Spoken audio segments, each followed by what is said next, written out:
All right, welcome back. So we're going to go on a share here in just a second. After that share, you're going to go to a lunch break, and then we're going to be back at 2:00 p.m. Pacific, and we're going to tie all of this together in the afternoon. We're going to be together until 5:00 p.m. Pacific, so we got 3 hours today after lunch to tie all of this together here on the West Coast, whatever time zone you are in. There was a couple questions that came up. One of the questions that came up was, Coach, how does the books fit into a being challenge? The only person who would ask that is somebody who's never written a book. Anybody you talk to who's ever written a book has had to go through death and rebirth to write it. Don't know anybody that's ever written any book where they haven't had to become more on the flip side of this. How many of you have written a book and have gone through that process, that experience? Type in me in the chat if you've done it. You've written a book or you've published something of deep work of yours, and it fundamentally had to change how you were seeing the world.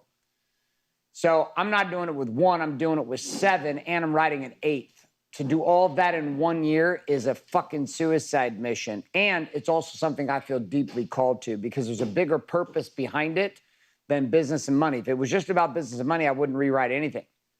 We don't need to. I put 1,000 to 1,500 warrior books and Be the Man books. We sell 1,000 to 1,500 a week. Hundreds of Be the Man or warrior boxes going out the door every single month. I have no need to rewrite shit. I could leave the books exactly the way they are and just update curriculum and not do it. So for me, it was really a calling. So you're going to find this for some of you with your targets, there's going to be a lean-in calling to some things you're going to do that may look like they fit in a different category. You also have to remember that, too, like my business is very much a spiritual business for me. You can look at Warrior as a ministry. So a lot of what I do here at Warrior is not just driven by money. It's driven by a sense of purpose, a drive. Yes, software will end up being a massive asset for me financially. But on the flip side, I've been down this path with software for 7 years and $8 million, pushing down the path with software to get to the door that we're finally knocking on.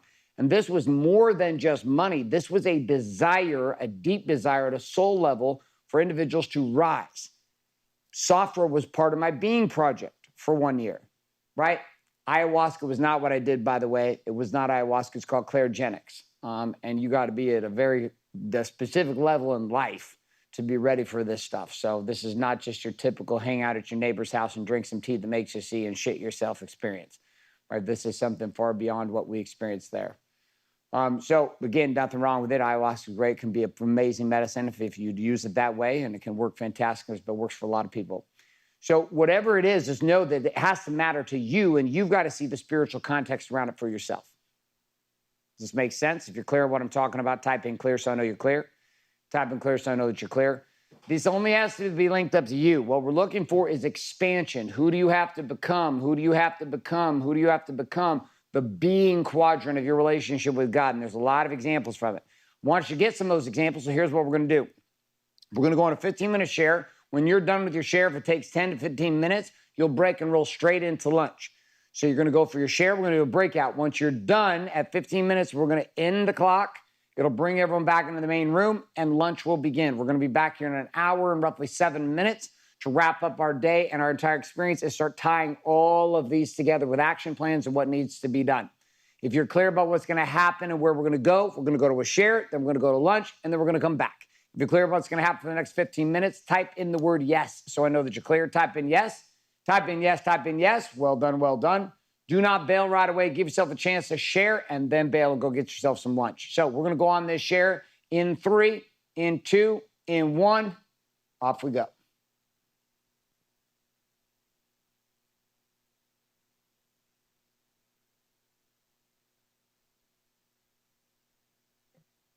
What up, Hiram? Hey, what's up, Kyle?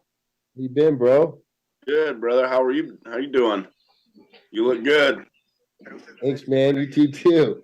Loved your energy yesterday. That was fantastic. Thanks, man. That's just 24 hours a day. That's awesome, brother.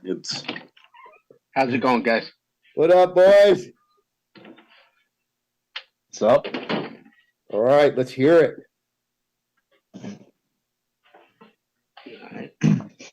Get in the mind. Oh, we're doing being. Whoops. There we go. You guys go ahead. I'm having a hard time bringing mine up. Looks like it's just done. Oh, okay. I can start. So yeah, I looked through mine and I looked at Garrett's, and I felt mine was very fluffy. It's not very specific at all, and the stuff are we talking through all the areas, or just impossible, or just whatever. I'll just go here. So the areas that I've been written down to begin with was basically that it seems most in the group have had that shift, but for me it's a strong connection with God, or this foresight, or this basically being guided on a completely different level. But it seems that's the theme. But I've been experiencing that a lot, and I think it comes from all the pressure that's happening. And so basically my goals were to just trust this direct contact, or guidance that I feel and act on, and basically commit more time to it every morning. And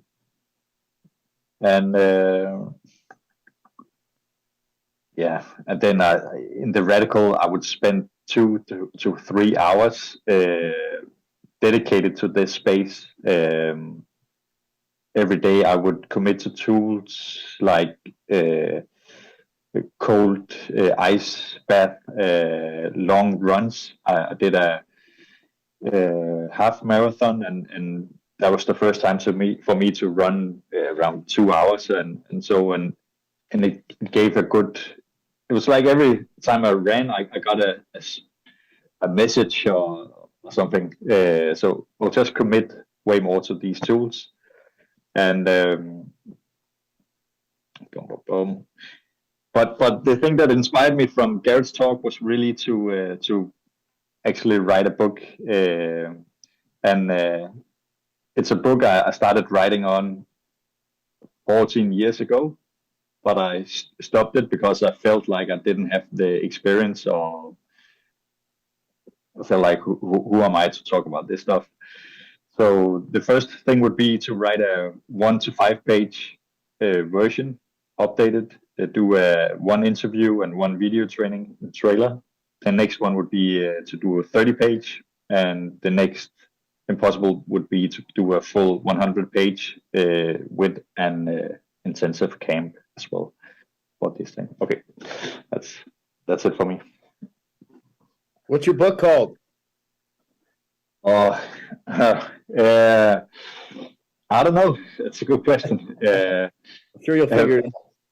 Yeah, previously I had it WTF, just for what the fuck, because my experience, when I tap into this level of flow or direct guidance and stuff, and even with my girlfriend, when we had that, and it's just a wild experience that I can't comprehend. And life is good when you connect to that level, and I know how to stop doing that. So yeah, that's it. I'll go. For me, simply just praying and meditating or stacking would be huge. I do no spiritual work other than I write a lot because I make a ton of content, and I've tapped into my writing for sure in a spiritual way. I didn't know I was, but I'm realizing that I am when I write. But just starting to add in more intentional spirituality. For radical week, including that would be weekly spiritual study with my family, reading books that keep us in the right mindset, go in that direction of seeking. Starting prayer and meditation as a family daily as well. And then writing my book, The Superhuman Father, which would go directly into business, which is cool how those would be connected. And then the impossible would be all those things, plus actually really give a name and commune with my guiding force daily, prayer, meditation, and stack. Write the way of the Superhuman Father. Finish my written album with songs about fatherhood and transformation. And live the 52 weeks of the warrior monk. And then that would be a community that would go along with my coaching, that would be free for the world to just do hard shit and suffer together, to tap in, kind of like Casper's running, you know, when you're suffering, things seem to get clear. So my whole goal in this is to become like, I call it I mean, it's the idea of becoming this warrior monk, like being able to give everything away and just only focusing on the things that matter and deleting everything out of your life that is bullshit. So That's awesome, Kyle. It's just good to hear from you again. So it's just awesome. So, you too, buddy. so for me, my realistic goal is, there was one point where I literally heard the Spirit tell me, thank you for doing what I was doing. And so for me, the realistic goal is just getting back to that point. My radical goal is getting to a point that I feel the Spirit driving me at every second of every day. And that's also a realistic goal too. I'm putting it on the radical side because what it takes for me to do. And so how I'm going to accomplish that is, I'm going to definitely pray deeper each day. I'm going to be a whole lot more grateful in my prayers. And I'm going to list out all of the things that I'm grateful for, not only on paper, but in my mental meditation and prayer, morning and night. I'm going to constantly ask for protection over my mind and my heart and my body, so that I can do what I need to do to get those things in line. And what that means is, I'm going to pay really close attention to what I eat. I'm going to definitely exercise every single day for at least 45 minutes. And that's going to be a full-on sweat exercise. And whether that means out in my field, pounding concrete, busting stuff up, planting trees by hand, doesn't matter. But getting my hands in the dirt is another aspect of that. Being grounded. My impossible fruit is being guided to the people that I need to be involved in, that I can help heal. That, not that they have the same issues that I have, but because of working through my issues and gaining that strength and power in God, I can also help my fellow man. And not just my fellow man, but my brothers, my sisters, wives, children, aunts, uncles, and the people that I really care deeply about. And that's men like us that need that help, and need that help to be focused and to be helped. And so that story, that impossible story, is building. It's been building for a long time. And I need to get more of that down on paper. So that is what I'm going to be working on this year, is to getting that down on paper, and how I achieve that. Yeah, getting specific, huh? Yeah. That's perfect. Yeah. Good stuff. You know, every night before bed, I normally pray. That's one time when I pray also, right before bed. And I think about everything in the daytime that I'm grateful for. And I bring those things up. This way, when I go to sleep, I'm thinking about things that I'm grateful for, rather than problems and everything. And in the morning, I normally wake up, pray in the morning.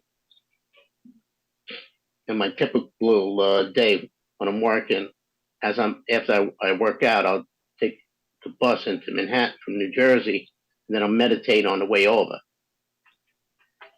So I try to hit all that, and then the rest of the day is cake after that, because get your mindset right, you know, in that area. You know, then I plan on stacking, doing a prayer stack every day, meditating every day, but with a better connection to God, you know, and really looking in on myself and try to absorb and listen. And what else? I belong to a men's group, so we go every other Monday. It's a great thing. Everybody gets their ideas together, and you know, he asks everybody's opinion on how they feel about this, that. You know, if we're working on a book, we'll put each other in the position of the person in the book. How would you handle it? So it's growth. What else? Tell the truth all the time. That's the big one. You know, pretty much when I pray, I ask God for direction and guidance and clarity. So I'll be trying to receive that more. And that pretty much sums it up on, you know, what I'm looking for out of my being. Awesome. Yeah, for me, John, that telling the truth thing is huge. The more that I can face and tell the truth, and really, it's been God that's helped me tell the truth. He's been helping me identify the things that I've been lying to myself about. Way back, even into my past, the daddy issues, the mommy issues, the brother issues, the lacking, the scarcity issues. He's been helping me identify those on a minute level. And it's been interesting at all of the information that's come.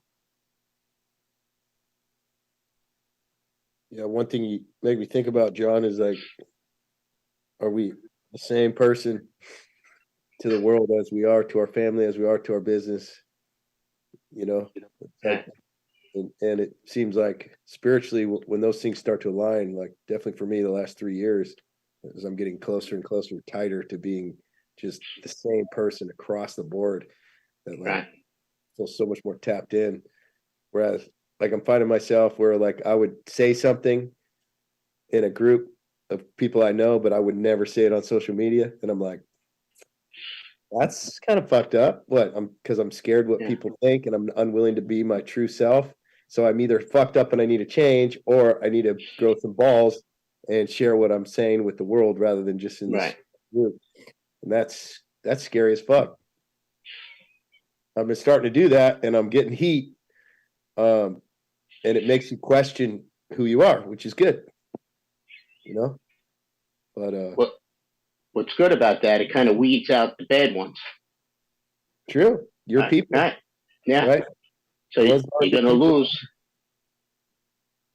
Yeah. Then there's money on the line. There's money on the line, and people will change, be fake as fuck for money.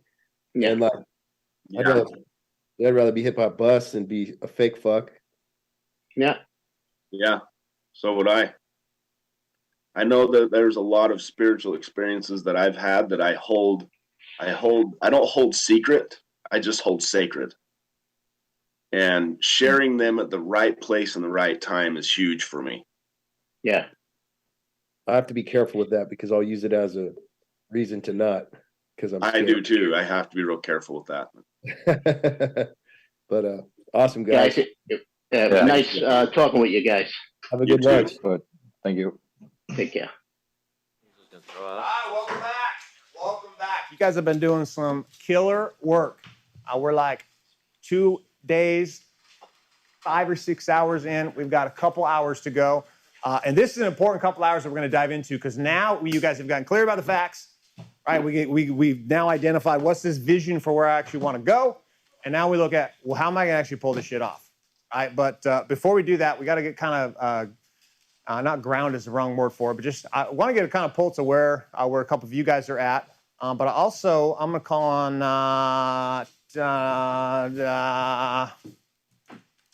Brett.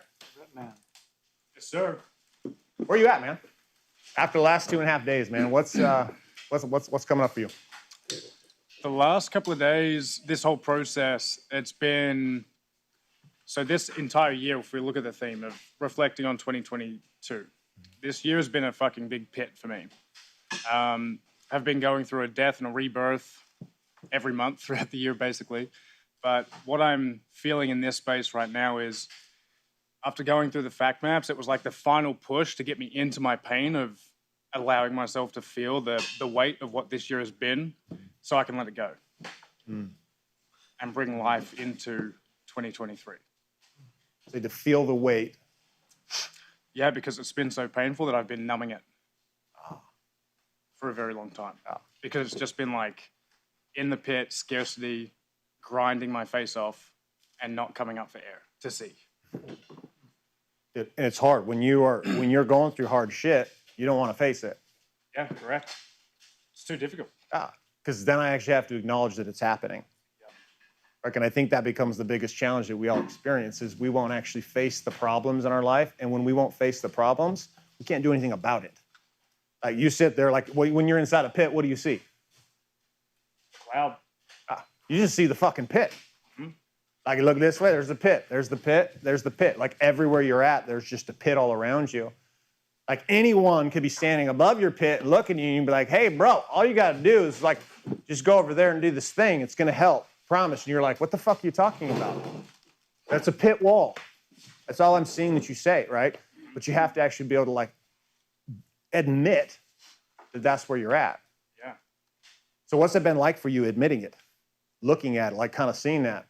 Like I know you and I have had a little bit of conversation around it, but what's that been like in the last few days for you to truly look at it and then start painting possibility to get outside of it?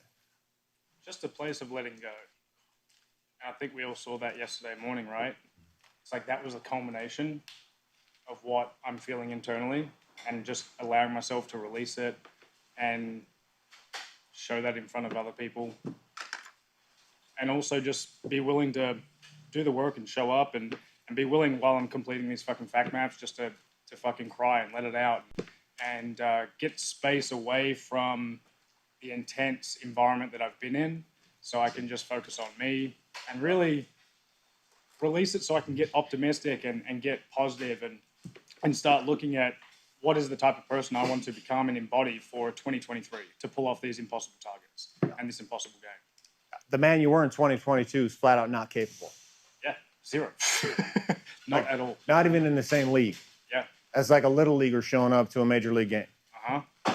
Yeah, you're playing the same sport, but not a chance. Yep. All right, so beautiful, beautiful share. 2 clap.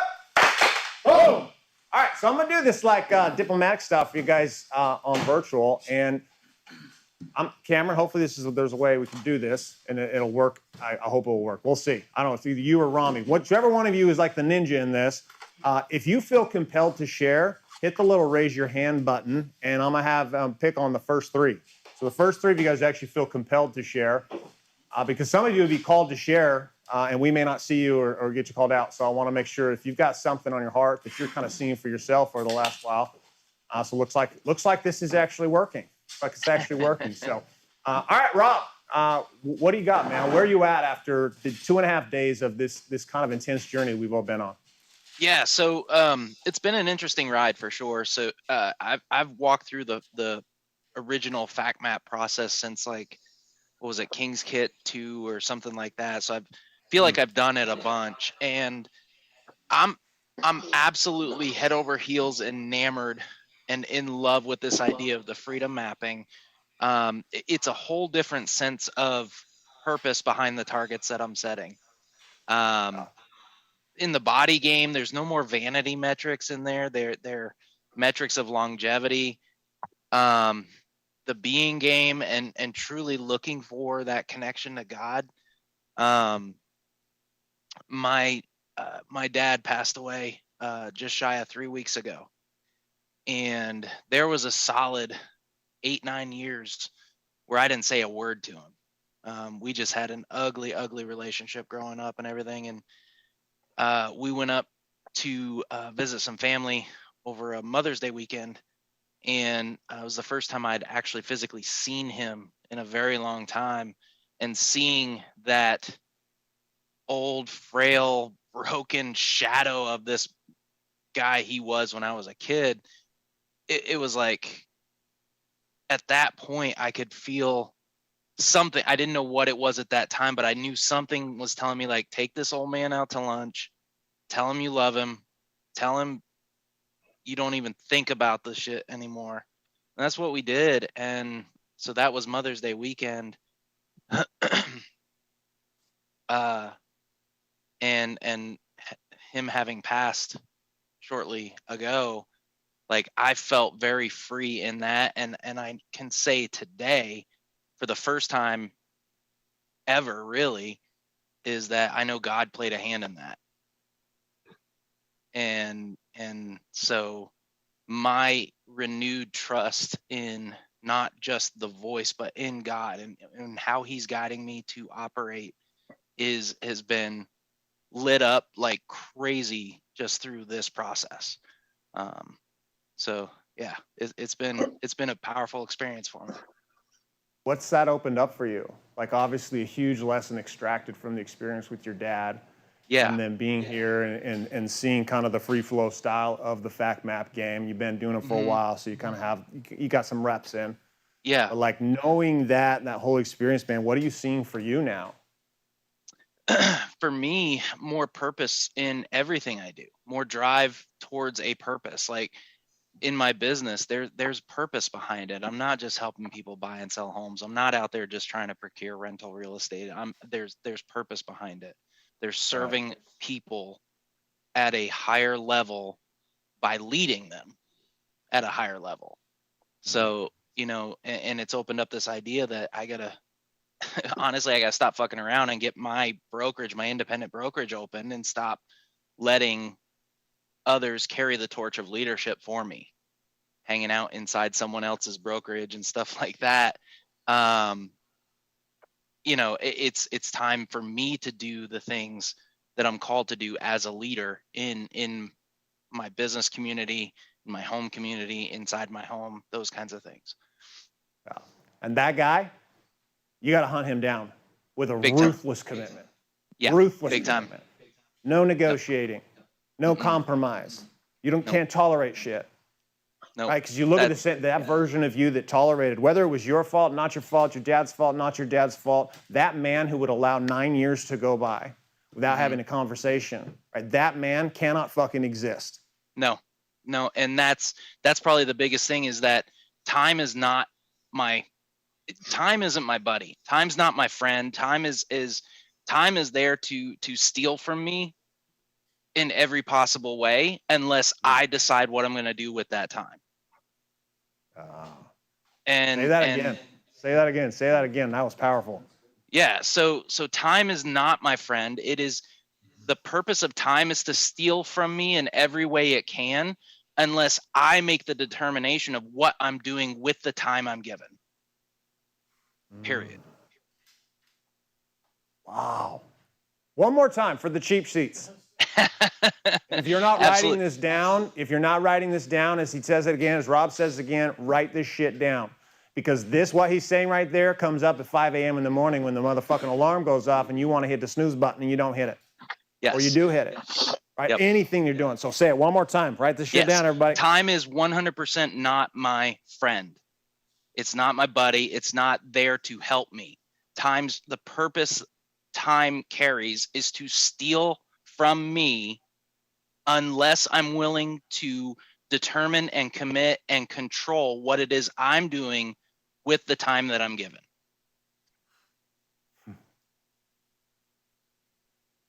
Wow. That makes every moment matter. Absolutely.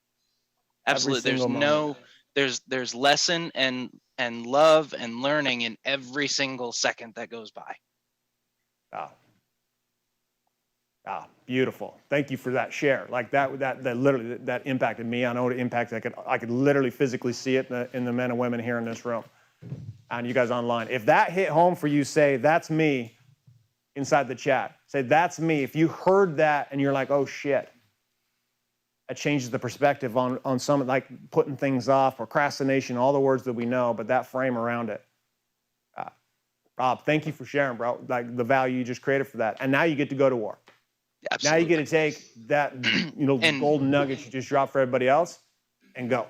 And you get to fucking hunt. And I'm more ready to do so right now than I've ever been. Are you in launch or council? Not yet. And I say that as not? yet.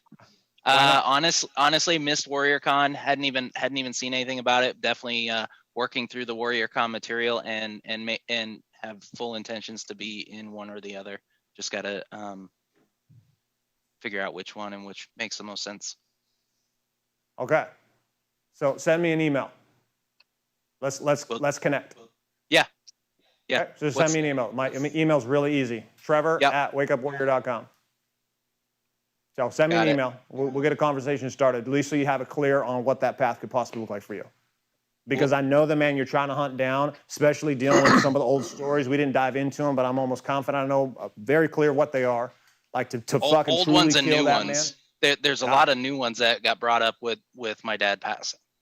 So, Oh yeah. Death is one of those weird things in life that we all know we're going to die. Like, and we know our families are going to die, our parents are going to die, our wife, our husband, like everyone's going to die.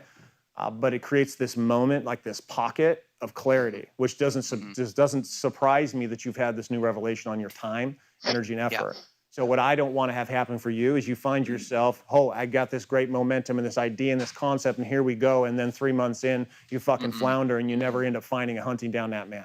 No. And most men who try I'm to do this also- on their own. Yeah, no, I've got several gentlemen here in locally who've been rolling in Warrior for a long time. One of them's JB. I don't know if you know JB or not. Yep. But yeah, I've reached out to JB and let him know it's time to connect again. So Yes, it is. yeah. Yes, it is. So awesome. 2 clap. Boom. All right, Josh. Yes, sir. Where you at, man? Where are you at, other than being a badass, sexy man?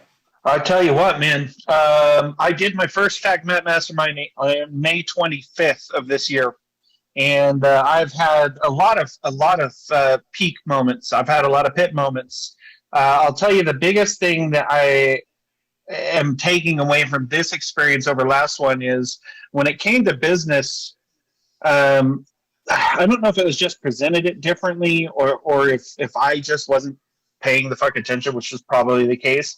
But instead of coming away with 4 measurable, what's your target? What's the measurable? It was like, well, I want to expand this business and I want to expand this business. And it was all focused on the how. It was not focused on the what I wanted. It was focused on the how. Right. And what that ended up doing is it created a shotgun approach to the year, fucking hit and miss clusterfuck that was not focused. And the problem is how Garrett says, we have to have our focus, and then we have our path to it, and that path shifts and pivots. Well, the focus that I had set for myself was the very things that pivot. Right. And so my whole year in business was like this, the whole year, fishtailing, out of control, because I had no clear fucking, this is my target. I won't worry about how I'm going to get there into a leader, but this is my target, right? And so I'm loving this new format, but I'm also loving the fact that I think I've just paid the fuck attention this time and been able to set some really laser clear targets. Paying attention, and that turns out it's a thing. Yeah. Yeah. What you bring up the point that every single man we struggle with the exact same thing, right? We had a whole breakout session on it, right? We get attached to the path, not the destination. And a lot of you, I want you to hear what Josh just said. Like, you take a look at what you're putting down in all 4 of the areas as you continue to fine tune this and get this ready and roll, and make sure that you didn't do what Josh fell victim to. Because you'll, just like Garrett has said many times, like, you'll get results, they just won't be the results that lead you to where you're actually trying to go. Right? That clarity in the direction, you have to have that clarity of direction, or you get attached to the path itself. Right? It was interesting, we were talking about this earlier today. I was attached to what I was doing for a long time, for a lot of years. Right? I was in my production company. I should have sold my production company years before I did. Years. I would set targets for myself, but not realizing that the vehicle I was in was never going to get me there. It was never going to get me there. But it was such a big thing, big part of who I was my whole life. But every time I would set any kind of a target, I'd set the target, but then my vehicle was like going the wrong direction. And so it was this attachment to the actual vehicle, the how I was going to pull this shit off. We'll get into the how, but just every single one of you guys listen to what Josh is really teaching from what his mistake was, is being able to say, hey, how do I make sure it's the target, not the how? And that becomes tough, especially if it's a big how. If it's a little thing, not a big deal. All right, but when you're looking at big ass hairy goals, what do they call those? BHAGs? Is that what they call them, Jeff? BHAG, there we go. So BHAGs, right? With that, if we have to allow this to change, or we'll never get there. So, beautiful share, brother. 2 clap. Boom. All right, Andrew, where you at, brother? So, throughout the last 2 days, I've heard a lot of people talk about how 22 is a year of loss, how 22 is a year of personal drama, and those things got in the way of hitting their targets. And I'm not immune to loss of resources, loss of family members, personal drama. But when I went back and I reflected on my year, what I noticed is when I had targets that were clear and I was putting myself in power and committed to them, I gave those personal events and those lack of resources or the scarcity much less significance. And when my goals were unclear and I wasn't putting myself in power, I took everything that I had and used it to create significance for these personal dramas or my lack of resources to get me to some greater higher plateau or higher summit rather. And when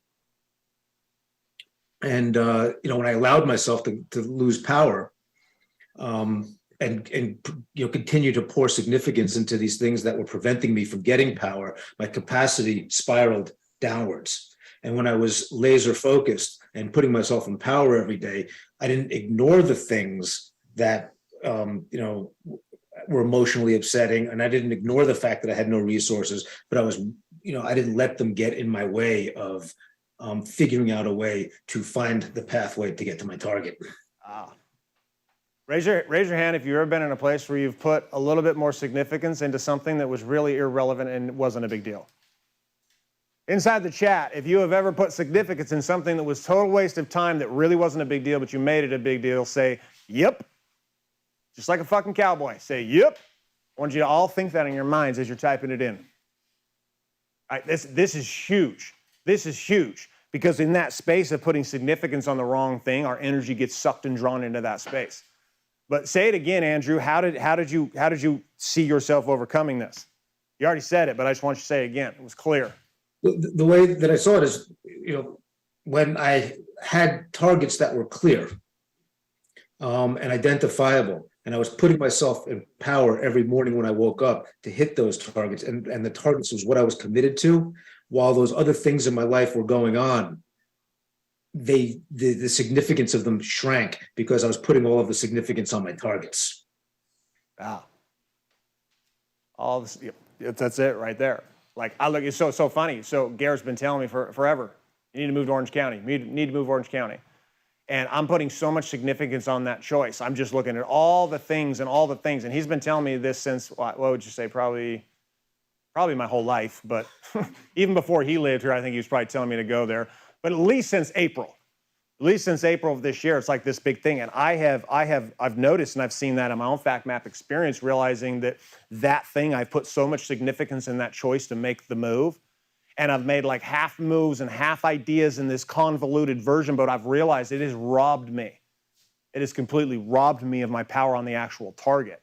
So when I look at my actual results of 2022, exactly to your point, Andrew, I see they're significantly reduced from where they could have been because I've put significance impact on one simple choice. One simple choice of just and making it this big, huge mountain and losing my eye on the prize of where I was actually going. Beautiful, beautiful. All right, 2 clap. Boom. Tim, where you at? I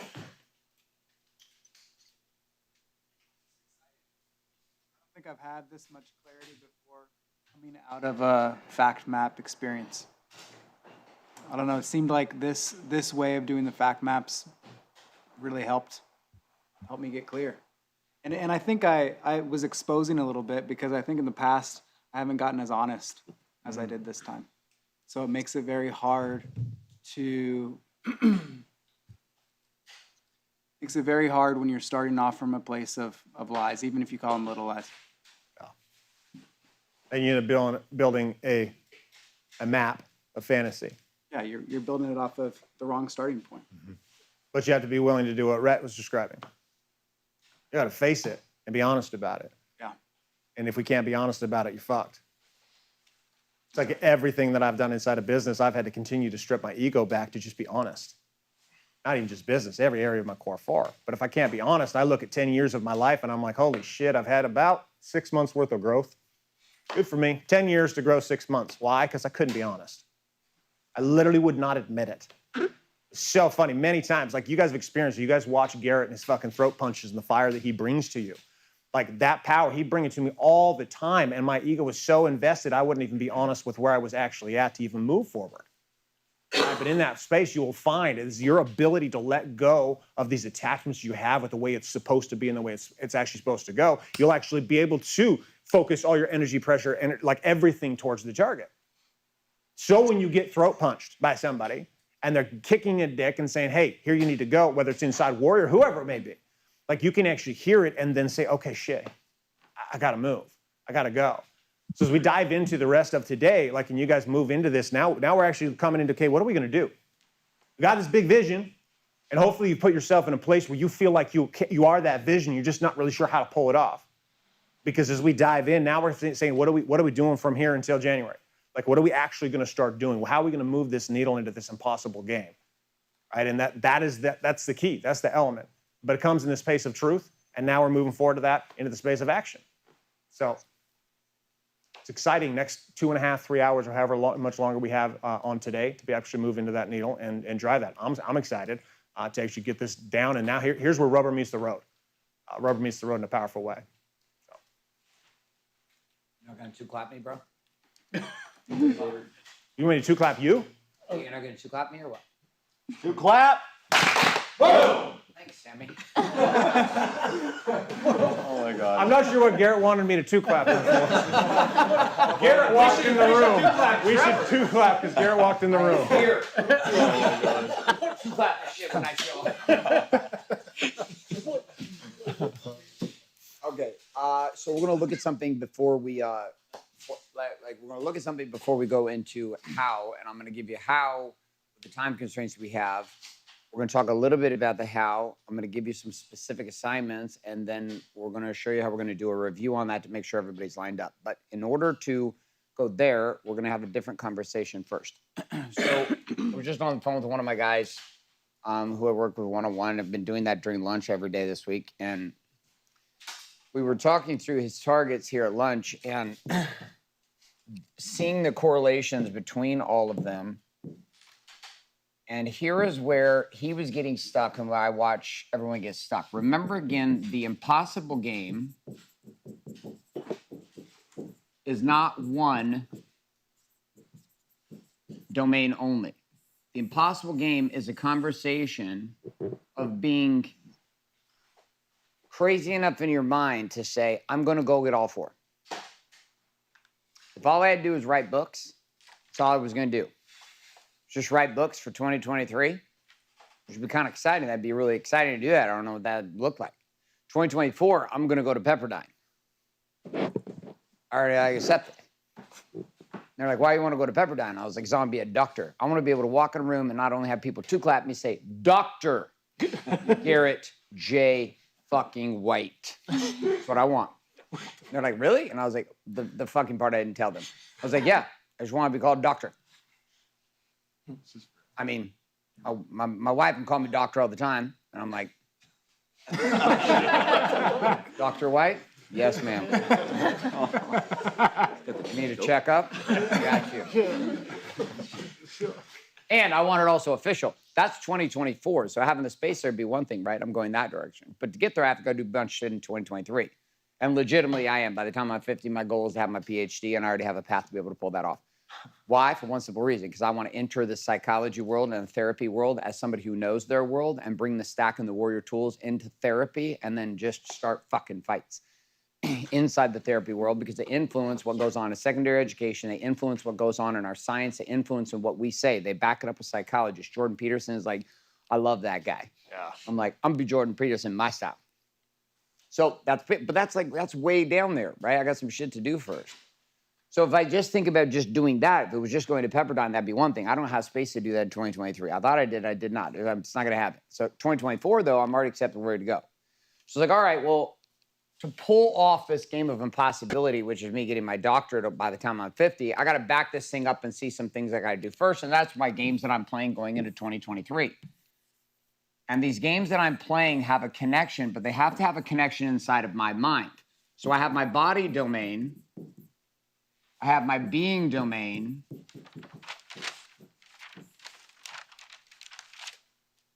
I have my balance domain. And I have my business domain. Now, I've been teaching and training on these concepts for so long and spent so many hours in thought process and like my own creation inside of teaching it, but also considering it, living it myself, that what I've ended up with is that this is the frame through which I see the world. Like, it's really difficult for me to see the world from any other thing besides warrior. So like anytime I'm trying to solve problems, anytime I'm trying to create anything, I'm always thinking through the tools of warrior, because that's what my world has become. And my greatest results have come off of that, not just in warrior, but in DKW styling, in my insurance agency, in our supplement lines, in our software company. All these things we've done, my marriage, my kids, my life, this has all been a product of seeing the world this way. But my brain has to see the connections. And this is the challenge that you're running into, is that many of you are still seeing things separate. You're seeing body, being, balance, business as 4 targets. They're not. There's one impossible game that you are playing.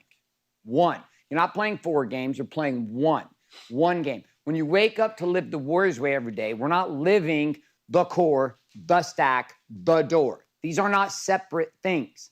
They are one thing I am doing every day to move forward in power, perspective, and production. That's it. That's what they are there for, is to produce profitable results for me. Why do I sit in the pocket and stack between 4:45 and 6 o'clock, 6:30 every single morning? Because for me, in order to put my psychosis to bed and awaken the savage inside of my mind and heart, that's how much time it takes. I've tried this different ways. Once I fell in love with the prayer stack, it was over. It was over. Now, that was a combination of doing thousands of other stacks, plant medicine, and a whole lot of other things for me, letting go and surrendering to get to a point where the greatest experience of my day, truly, is not sex with my wife. I love that. It's not hanging out with my kids. I love that. It's not being with you guys. I love that. It's not working out. I love that. It's not surfing. It is this fulfilling communion with God that I feel every morning. Whatever the title, it doesn't matter what title. You can call it Voice, Christ, Muhammad, doesn't matter. I literally don't care. So people really misinterpret this for me nowadays, because I believe, for me, the lineage for me is Jesus Christ. But I also don't believe the way most Christians believe, so it kind of creates this rub that's a little interesting, because I don't sit in the happy, clappy Christian box either.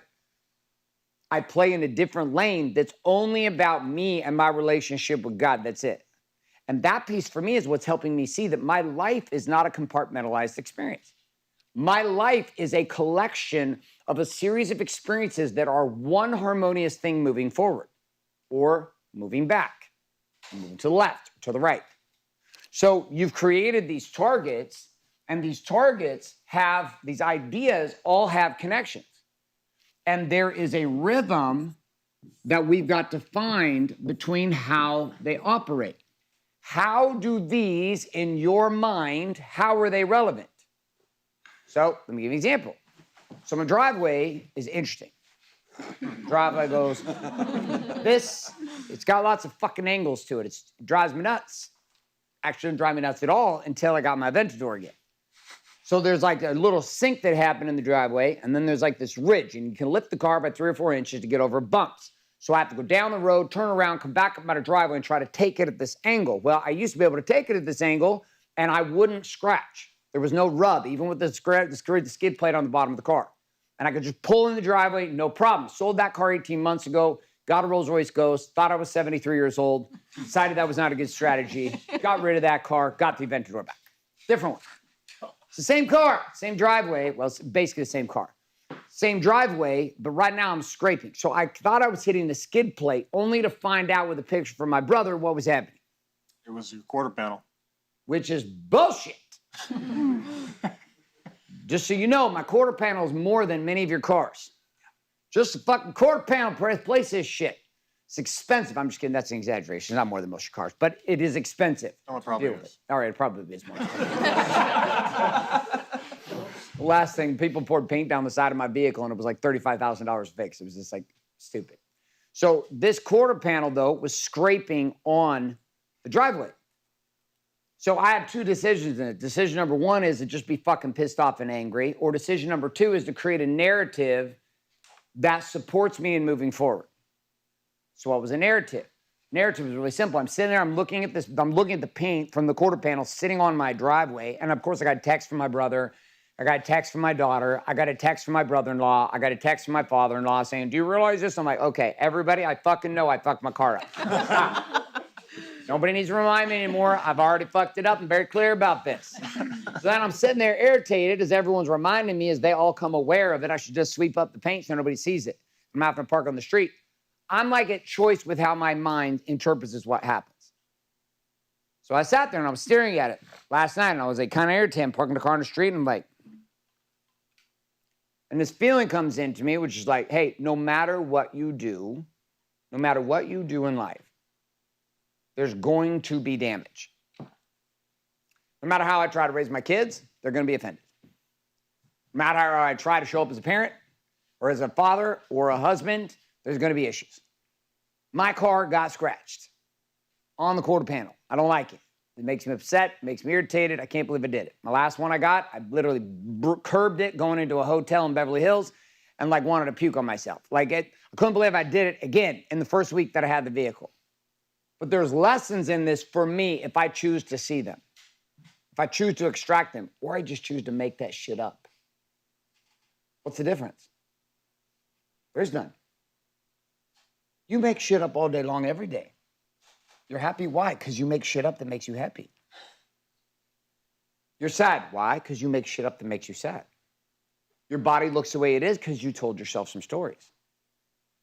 Your money looks the way it is because you told yourself some stories.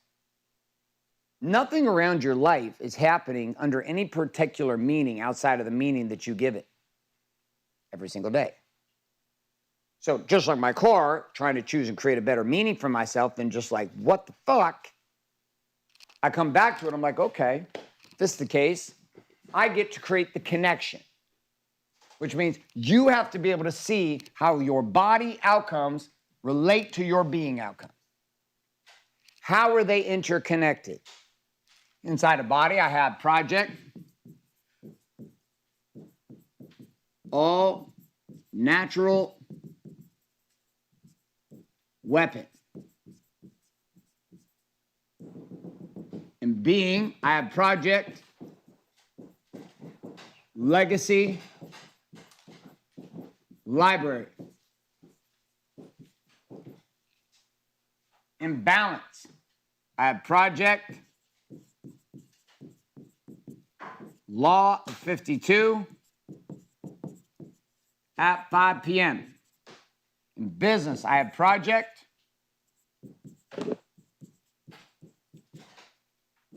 free king.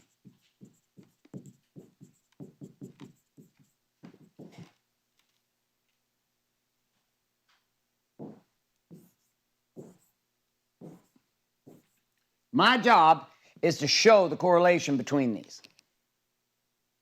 It's get my mind to see that there's a direct correlation. Okay, well, how does Project All Natural Weapon apply to Legacy Library? I've got a channel to write. This morning in my stack was really, really clear. Listen, caffeine, all these different things you put in, not a problem. But when you put them in there, it changes the vibrational tone of what you're doing. It changes what you're saying. And it's not that what you're saying is wrong or bad. What I need you to be in 2023 is I just need you to be cleaner so we can get all this done. Otherwise, it will be impossible to get these books done. We need to eliminate the friction with these other stimulants and keep you more purely connected so that I can write through you to pull off my being project. I'm going to get what I'm talking about. Raise your hand. So it's not that it's bad. It's just, it helps. This helps this. My tattoo projects are spiritual experiences for me. The first out-of-body experience I had that was truly fundamentally spiritual was when I was getting my left armpit tattooed. So right now, I'm finishing my tattoo piece, which is going to go here, underneath this pec, up and over this shoulder, up onto my neck, back onto the back of my shoulder, clear down to the back of my back, down here, coming down around about this area. And it's going to go straight up my spine, straight up the back of my neck to the bottom of my hairline. I know exactly what it is. I know what it's going to be, etc. These are different experiences for me, 4 of them at 3 days. This is part of this. It's the awakening of this other version of me as an all-natural weapon linked up to leaving my legacy in the legacy library. Legacy library links up the business. Some of you are already making that reference. You're like, well, shit, if he rewrites the books and puts them into a format that are more pliable and not based on the Garrett J. White story, but they're open source that allows a lot of people to use them, and we're going to have the R-rated version, and we're going to have the clean flicks rated version of the books, so you can choose. And like, what does this do for business? Right? What do you see right out of the gate? What does this do for business? I'm hitting over here. I'm hitting my body project, my being project. How's that help the business? You're bringing a whole new level into the business from the power that you're extracting in being, and then that's just produced in book format, but it's increased capacity and increased power that's being delivered through business as the mechanism. The business happens to be related to it. It's like, dude, these books, when you write them, actually empower a whole different distribution chain of the Warrior's Way message. It allows for people to do things with it they wouldn't normally be able to do with it, which allows for deeper revenue streams to open up, which allows for more opportunity to impact more people more frequently without me having to be involved, which means it's you teaching the code, the stack, the core, the door, and the game in a book that does not push all of the meaning and narrative to Garrett J. White's a fucking rock star. Get Garrett J. White the fuck right? He knows he is. He's fucking Batman. Can't drive his car in without fucking it up, but he's still fucking Batman. This piece, send it pulling around, this Free King project, the pursuit of being free drives back a motivation to finish the books. The pursuit of being free allows me to see the interconnection to also all-natural weapon. What if I only had to spend a season being an all-natural weapon and I submitted to this for 1 year and it gave me the capacity to finish the legacy library? My tattoo experiences were driving my spiritual world, and all of this was also driving this down here. And now all the moves I'm making down here are driven by my capacity here. I'm working from 4 o'clock in the morning till 5 o'clock every day, but there's no slowdown. I'm like, I don't know. Maybe in this, I won't even be tired. Maybe I'll just be like, half the time the shit I was doing was just trying to slow myself down. Alcohol was a depressant. It would slow me down because my brain was moving too fast. What if I just let it all go? Unbridled, completely channeled and go. Shit, I don't know. Let's find out. Law 52 at 5 p.m. This also connects. I come back in, I'm like, well, what's the connection between my project of being home at 5 o'clock and doing all these podcasts? All of this connection gives me more capacity inside my body, but also allows me to tell a different narrative over here.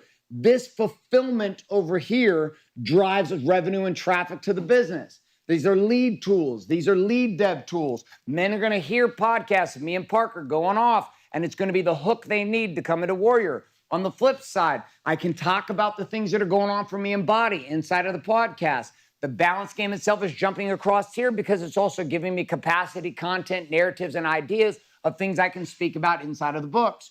All of this for me is an intertwined collective whole. So the impossible game I'm pursuing is complete rebirth.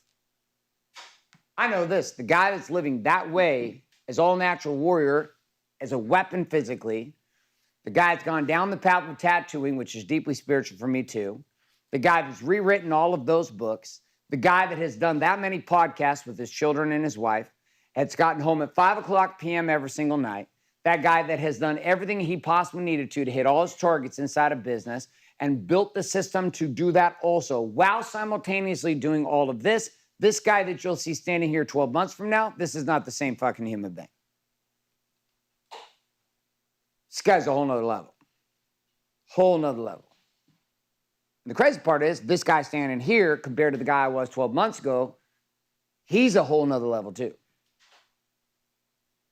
Many of you have noticed this in our most high-level programs has been the most noticeable. It's just the difference in dealing with and interacting with me. It's like, bro, I don't know what's going on with you, but like, you just kind of different. It's like there's a different energy, there's a different vibe. You don't have to make the shit up. How many of you have experienced this? Raise your hand. Some of the hair salon team hasn't spent as much time with me. Inside the chat, how many of you have noticed this just in listening to or engaging with or watching some of it? Type in yes in the chat if you've noticed some of the differences with me. Just watching how I train, how I talk, how we interact, the way that we're moving. These changes all came about because of a comprehensive push. A push. A push. So here's what we're going to do. We're going to do some rapid fire shares. We're going to start with the following. We're going to start with your body project. Each one of you are going to get a chance to share. How does your body project relate to your being, your balance, and your business? What is the connection between this? Just body and its connection to being, to business, and to balance. What is it? We're not going to take time to take notes. You're just going to have a chance to talk it out. Then you'll switch to the next person, that person. Your game is to say, this is how it's relevant. Here is where I'm at, and this is how it's relevant. This is how it connects in my mind. This is how it supports these other areas. You'll get a chance to share it. Then you go to the next person. That person will share, starting with body. Here's how my body project name relates to my being, and you're going to talk. Here's how it relates to balance, and you're going to talk. Here's how it relates to business, and you're going to talk. Then the next person will go. We're going to go through multiple different shares like this, but we're going to take a different domain and start with that domain and then have it relate directly to the three so that your brain starts to see them as one connected thing, not multiple different games happening at the same time. If you're clear about what we're doing here inside the room, raise your hand. Beautiful. If you are clear inside of the chat, give it to me clear so I know you know that what we're about to do. We're starting with body as your body project, and you're going to speak to its connection to these other three areas. We're going to go 15 minutes. 15 minutes on this. We're going to come back. I'm going to take a couple shares.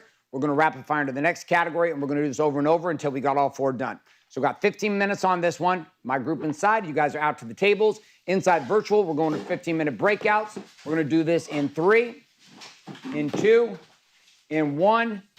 Off we go.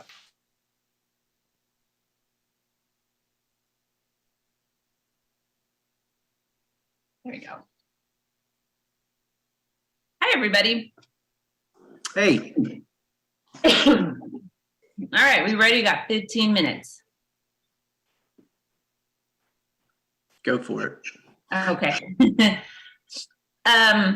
So for me, I am dedicating, I've already figured out a formula that works for me is dedicating 10% of my day, 5 days out of the week to body, to the physical exterior. So for me, according to my time frame, that's an hour and a half. And then I've broken it down to strength, cardio, and yoga flexibility. And just I'm focusing on solidifying a stronger foundation, because I already have a foundation, but just really solidifying a good foundation and then expanding. So I'll see gains in my physique, in my some really cool gains. I've also fine-tuned and figured out what resonates with me, what gives me joy, and it's not draining, because sometimes working out can be draining if you're not doing the thing that just aligns with who you are. So now transferring that and connecting that to being, I'm doing the same formula where I'm going to dedicate 10% of my day to feeding my soul, and then breaking that down to hours. What are specific goals? I realized that you can't start running, you can't do a marathon on the first day of training, right? You have to build up. So I realize I'm pretty weak in regards of being, so I'm going to start building that endurance. So the goal is to do 10% a day.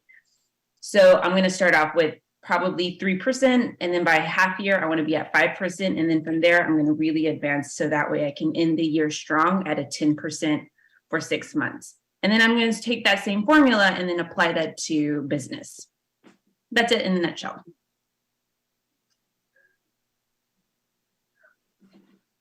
Good work.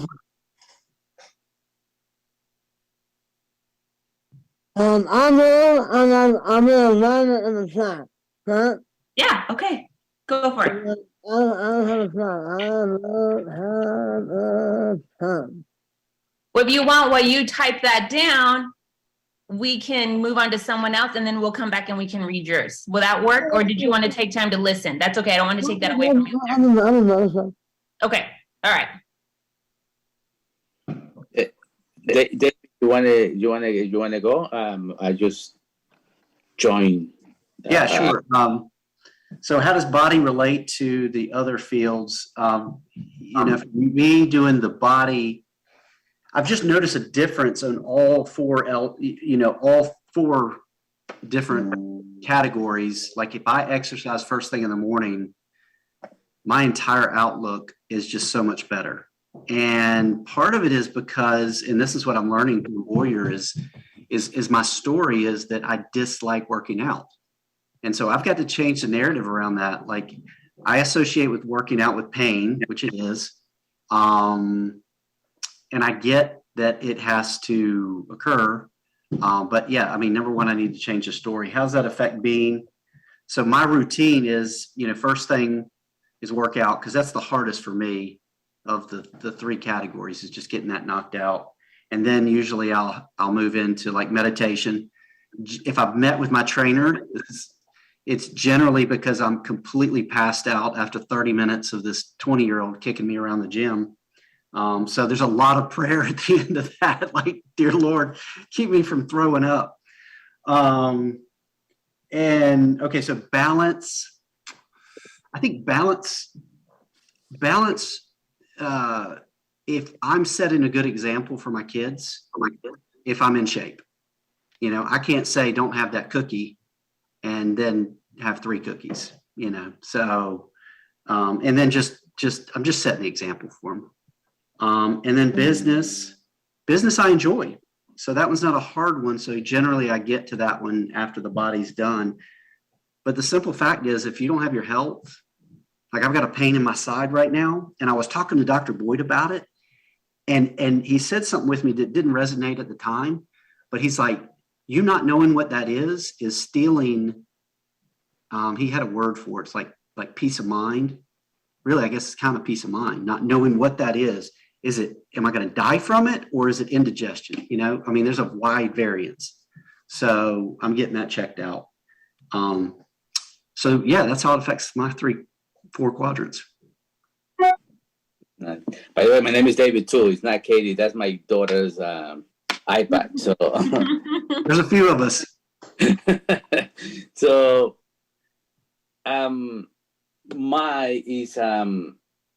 my body actually is interesting because lately I used to love lifting weight, right?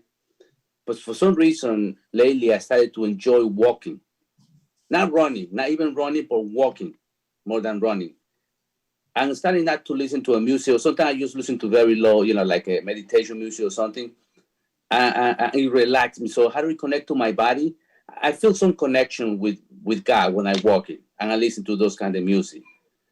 And at the same time, I do my body, right? My workout for the day. Now, in terms of how to connect to my balance, lately I started on Sundays. That's the day that we are almost free, me and my wife and myself, and we walk together in the morning. So we have those conversations that we never had before, right? A different conversation because it has nothing to do with nothing. It's just open conversation or whatever they go. And usually take us about an hour and a half to walk, and we connect between something that we never done in the past. So it started to happen, started to become a habit. So now how do we connect to my business? When I walk in by myself, it opened ideas for me. That one day I was walking and I was getting all this revelation, right? The thing that I wanted to do to grow and expand. And all of a sudden I just started to cry and I got scared. And I felt, but I was scared and crying, not out of fear, but more excited at the same time. So I feel like sometimes the connection with a spiritual connection when I'm working, and I believe that's all 3 that I do at the same time, just by walking. So walking is a big thing right now for me. That's really cool. Yeah. How it creates that space. All right, let's see. My body project is to gain 10 pounds, get spine aligned, and face fixed from cancer. This will lead to greater confidence, which would connect with my being because my connection to spirit will be needed for guidance. Yes, this will lead me to balance because this will to writing my book, and with all of that that's going my way. Also with dating and having different relationships. Am I right? All right. And that also will lead you to business. That's part of your business to make a book. Yeah,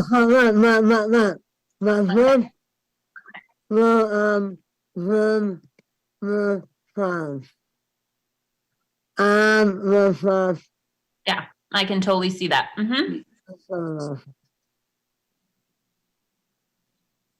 Yeah, I can totally see that. Yeah. I'm really loving this challenge of the word multifunctional, but just having everything work for each other for that overall goal, right? So working smarter, not harder, you know, that old saying, right? And so what can support, what domain supports, what action supports another action, another domain across the field and all of that good stuff. I really like that challenge. Yeah.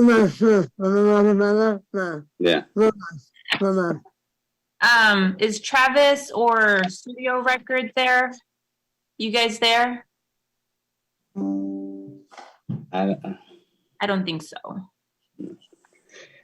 You know, for the first time, I see, you know, it's such a breakthrough that I see right now. And because I was just focused always on one part of my life.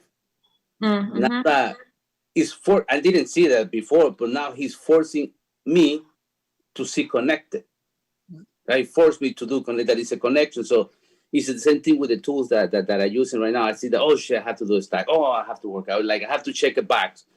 But now I see like a part of my routine, part of who I am. I can see that it's possible. I was making in my head that it was impossible, but now I can see in my head that it's possible. And one little trick that I see that I have to do is just wake up early at 4 a.m. instead of 5:30 or 6. One little tweak. But that's it's a huge tweak. Yeah, it is. Yeah. Does everybody else have that struggle? Like you feel like you have to wake up earlier? It's just one of those things that there's just no way around it. Yeah, same thing.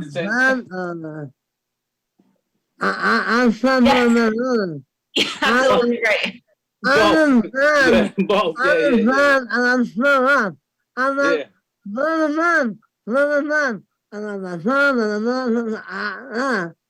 Yeah. What are some, have y'all guys come across any hacks to help you go to bed earlier and have just like a better quality of sleep or even waking up earlier? I've got a trainer that gets me like one day a week. You know, I told you this 20-year-old guy, one day a week, Tuesday mornings, it's at 6 a.m. So I have no choice but to get up at 5:30. But yet Monday night is my most hated night, and Tuesday day is my most productive day. Interesting. It's not a coincidence, you know? But do I want to sign up for more training? Hell no. But the bottom line is that it's funny that all four of us are kind of recognizing that we have to go to bed early and we have to get up early. I mean, there's, as much as it sucks, it's like, do we want this or do we not want this? You know? I'm not early now. I'm on that 5:30. So I'm on that for 11, 12, 1. What time you go to bed? 11, 12, I'm the same way. I say that I want to be by 10, but you know why I don't go to bed by 10? This is the reason. Because I wake up late and always try to catch up with my core 4. Yeah. So that is the reason that I always go to bed late. Try to catching up because then, like I said, I feel guilty that I don't spend time with my wife or I don't, so I feel the guilt. I read a really good book called The Power of When, and he talks about the circadian rhythm. some things are a little bit like, oh, I don't know. But the point is, he says we all have an internal clock where we're at our best. And he goes down to everybody has the best time to work out, the best time to write, the best time to ask. He has these cool PDFs where he's like, the best time to ask for a raise, the best time to gain muscle. It's fascinating. But what's cool is that it really forced me to think, where am I at my best? And so Garrett's best might be at 5:30 a.m., but it's not my best to do my stack. So I'm trying to figure out when is the best time for me to get that done. I am more of my circadian type is lion. So I am a morning person. So I have to go to bed 9:30, 10 is the sweet spot. I can wake up at 5, 4:30, ready to go. But that book really helped me think about what's best for me. And I learned, for me, I take my caffeine after lunch. That's when it's most effective. Yeah, just like these little things that really do help. So I really, really recommend that book, The Power of When. Power of When. Let me write it down. Yeah. And I've done a lot of changes. So my husband's a night person, and we decided to watch Yellowstone together. We stayed up late. It threw me off. I was like, I got to get done with this show so I can get back to my routine because I was not effective. And it's just one of those things where I'm like, it is what it is. So I have to tell him we have to watch a show earlier. Yeah. Non-negotiables. I did it. When I was doing 75 hard, one of my tasks was to wake up at 4 in the morning. I did it for a week and I fell because then I woke up one day, I woke up at 4 or 5, the other day at 4:50. But I woke up, but I was not productive. I woke up just to wake up, not to feel the challenge.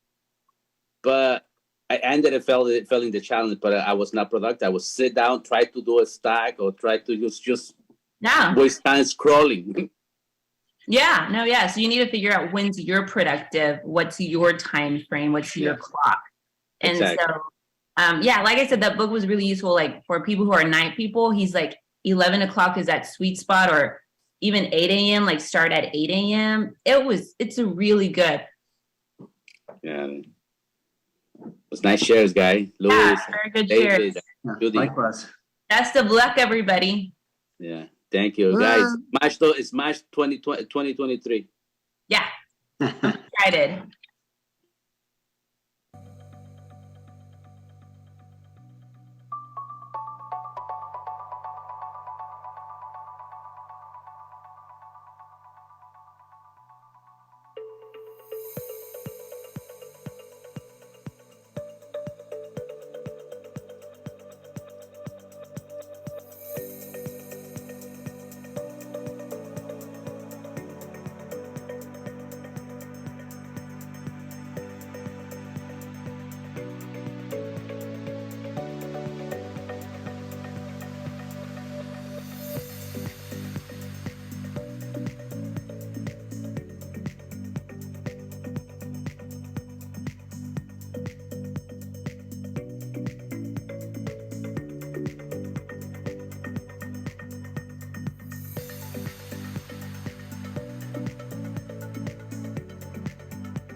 All right, so let me give a couple.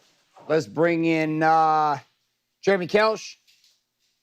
And let's bring in Nick Huber. And let's bring in Jermaine Robertson. Let's go and bring them all up on the screen. Let's have a chat, all of them and myself. Bring them up one by one by one. All right, Nick, let's start with you. You're coming in quiet. Okay, Nick, so what is my body outcome? What's my project in my body? My project? Yes, what's your body project? I call it Good Looking Machine. What do you call it? Good Looking Machine. Good Looking Machine. Okay, talk to me. How does your body project relate to being? What's your being project name? I call it Hello Voice because I'm struggling to get connected and I'm still on my path to hear and listen and keep being connected.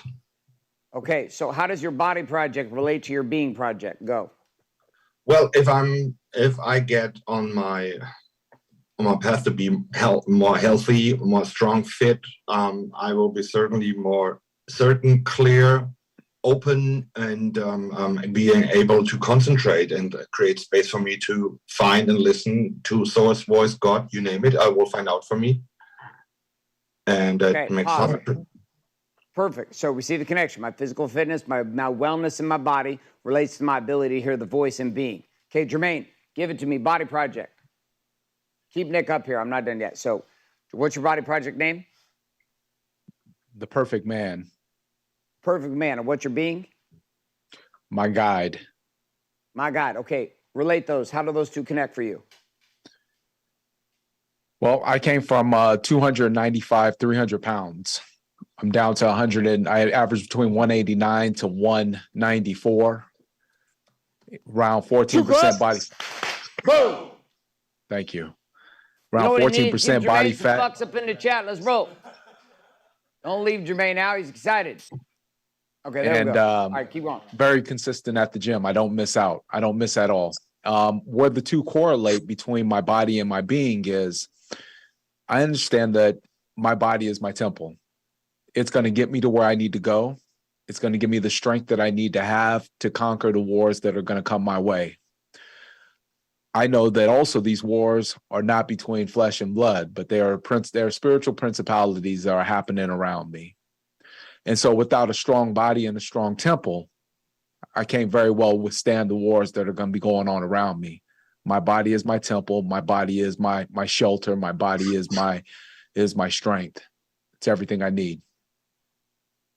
Perfect. So what's the name of your body project again? The Perfect Man. And your being project? My guide. Beautiful. All right, let's go. Jeremy, keep these two with me. Jeremy, give it to me. Body project? All right, my body project is called War on the Dad Bod. War on the Dad Bod. Name of the being project? Living my purpose. Talk to me about how these two work together. Yeah, so this year I started searching what it looks like to be a real man. And the first thing that I was led to was taking on my body. This year I've lost 62 pounds. I go to the gym all the fucking time. Just killing it. And whoa! Thank you. Dude, throw some fucks up in that chat. All right, let's keep going. Anyway, so I'm getting clear that that is part of my purpose. And, you know, War on the Dad Bod is so much more than that. But the idea that dads are, I mean, there's an attack on men right now. And that is what this war is. And I believe that's what my purpose is. And this whole adventure, I call it, with losing my weight. And that's gearing me up for my purpose, to lead men, to show them what's possible. I mean, I was a fat fuck. Like, I couldn't do shit. And I'm, 5'9", 254 pounds at the peak. I look at my body now or then, and I ask my wife, how could you even fuck me? Like, really? Like, what did she say? She said, well, I loved you for who you were. I was like, well, I appreciate that, but what the fuck? She's like, I loved you for who you were, and 5 shots of tequila. Yeah. Yeah. Well, we definitely didn't have the sex that we're having now. So. Well, part of that is you can find all your penis. Yeah, that's right. This is true. Oh yeah. Right? It's absolutely true. The Yeah. fitness changes, the certainty changes, the game changes, your energy changes. You and Jermaine both had like a massive transformation. You both look great.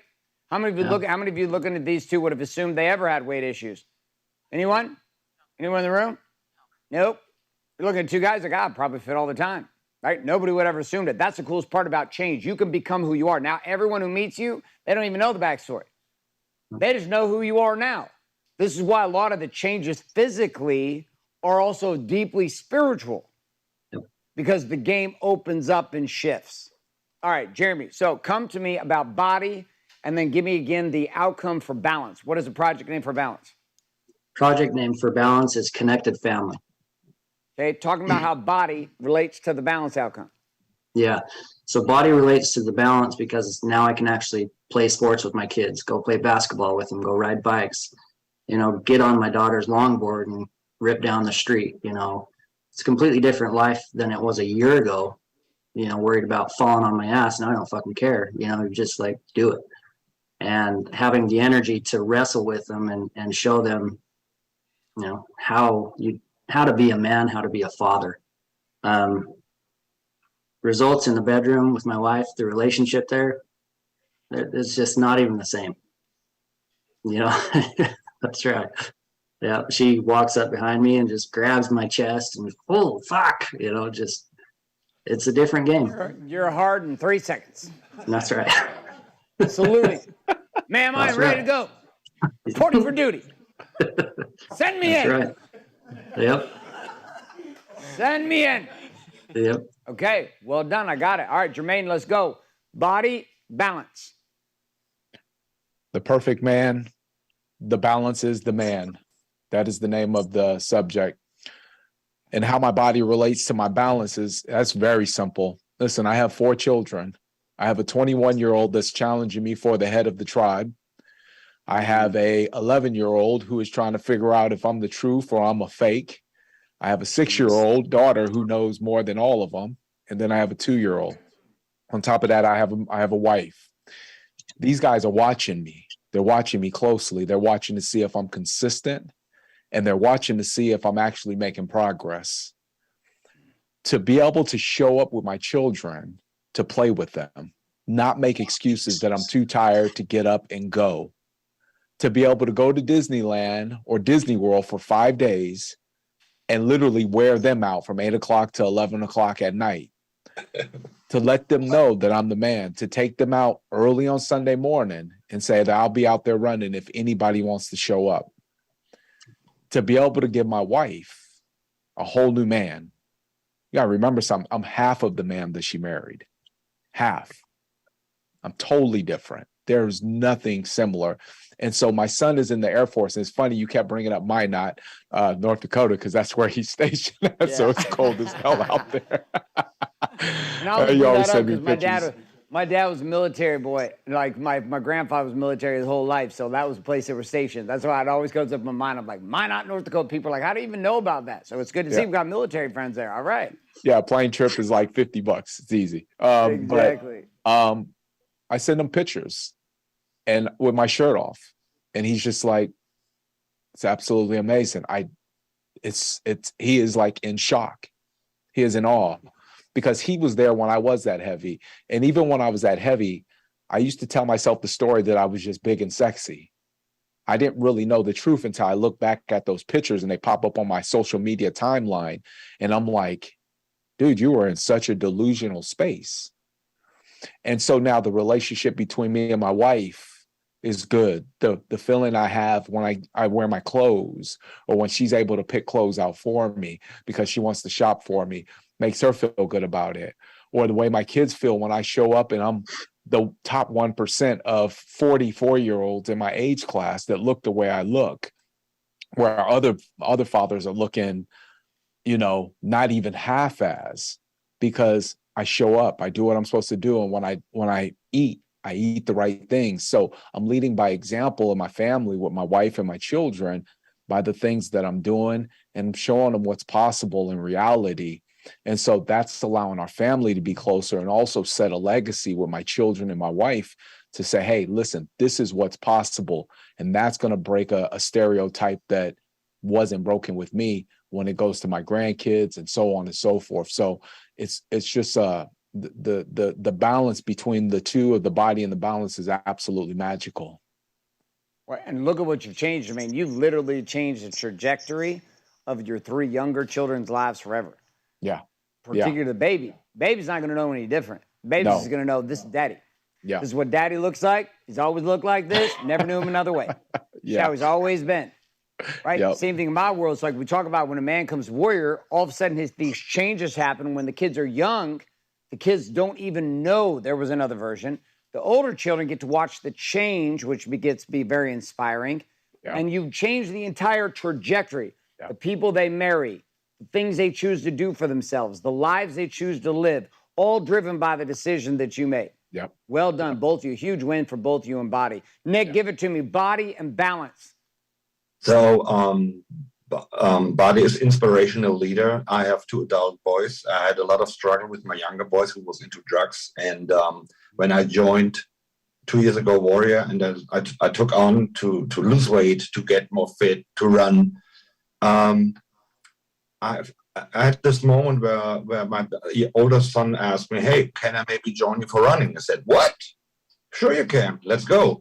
And that was very magic. And I mean, in Germany, there's no good surfing, but this is also part of my challenges to make family trips, going surfing. I suck at surfing. My boys are pretty good.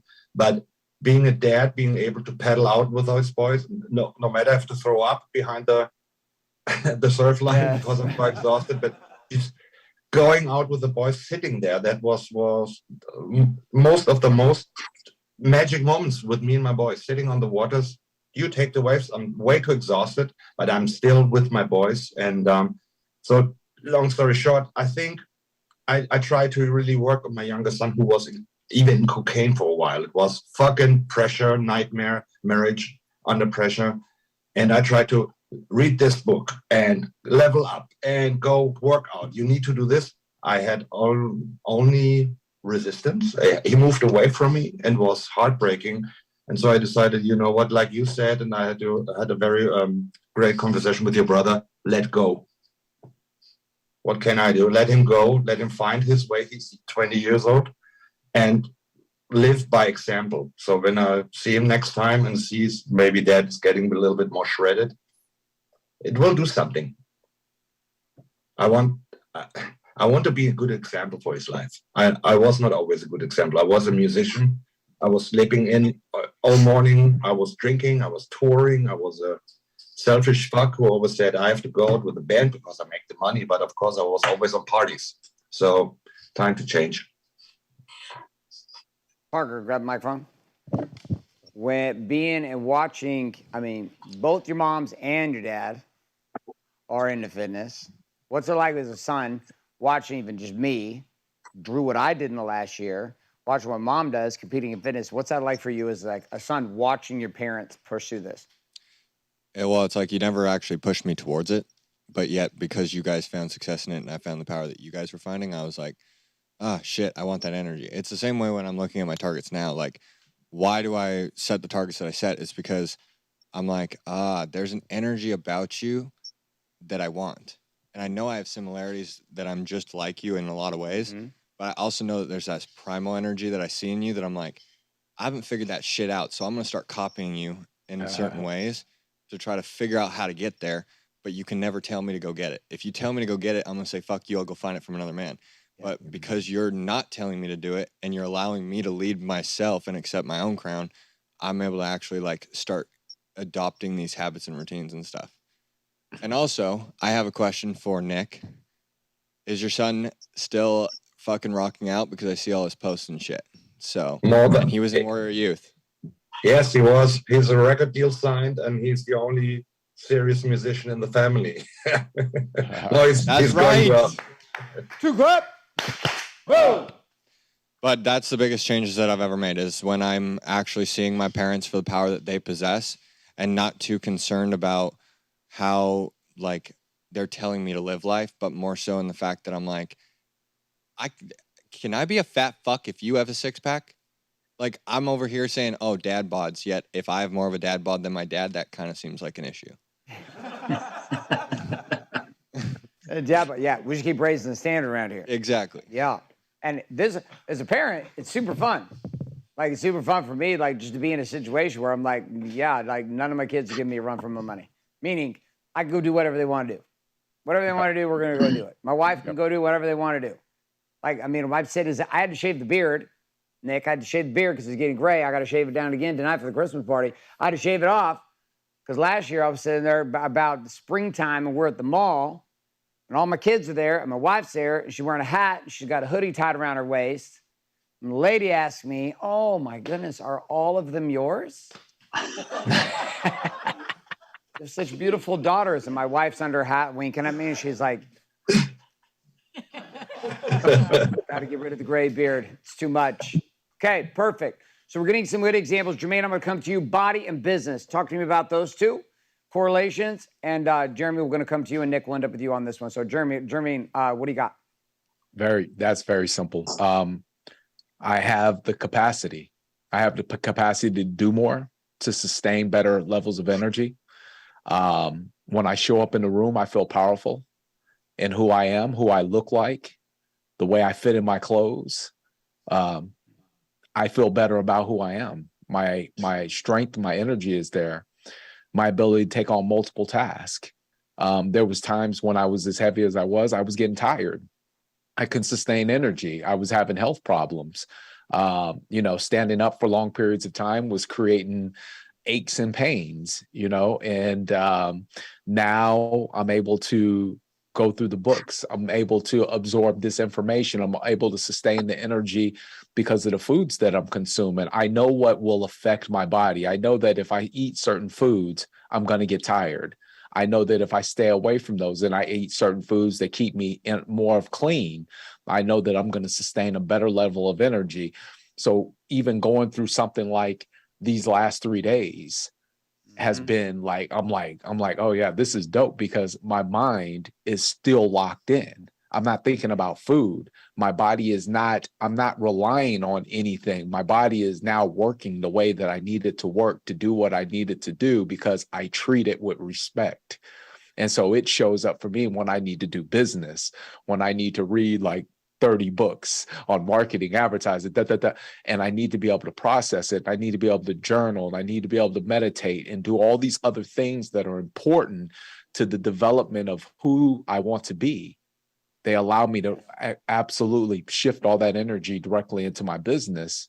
And now I still have something left over for my children. So that's how everything keeps tying together, is because now I'm not just spent. Because when I was heavy, I was spent. I was tired. I was like, oh, I need to go to sleep. No, I don't want to play. It's like, Dad, you're working and now you don't want to play. No.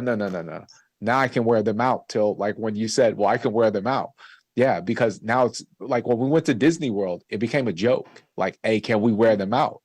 Let's see who gets tired first. And they were like, oh, we're hungry. Can we get something to eat? It's like, no, let's go get on another ride. Let's go. We're not eating.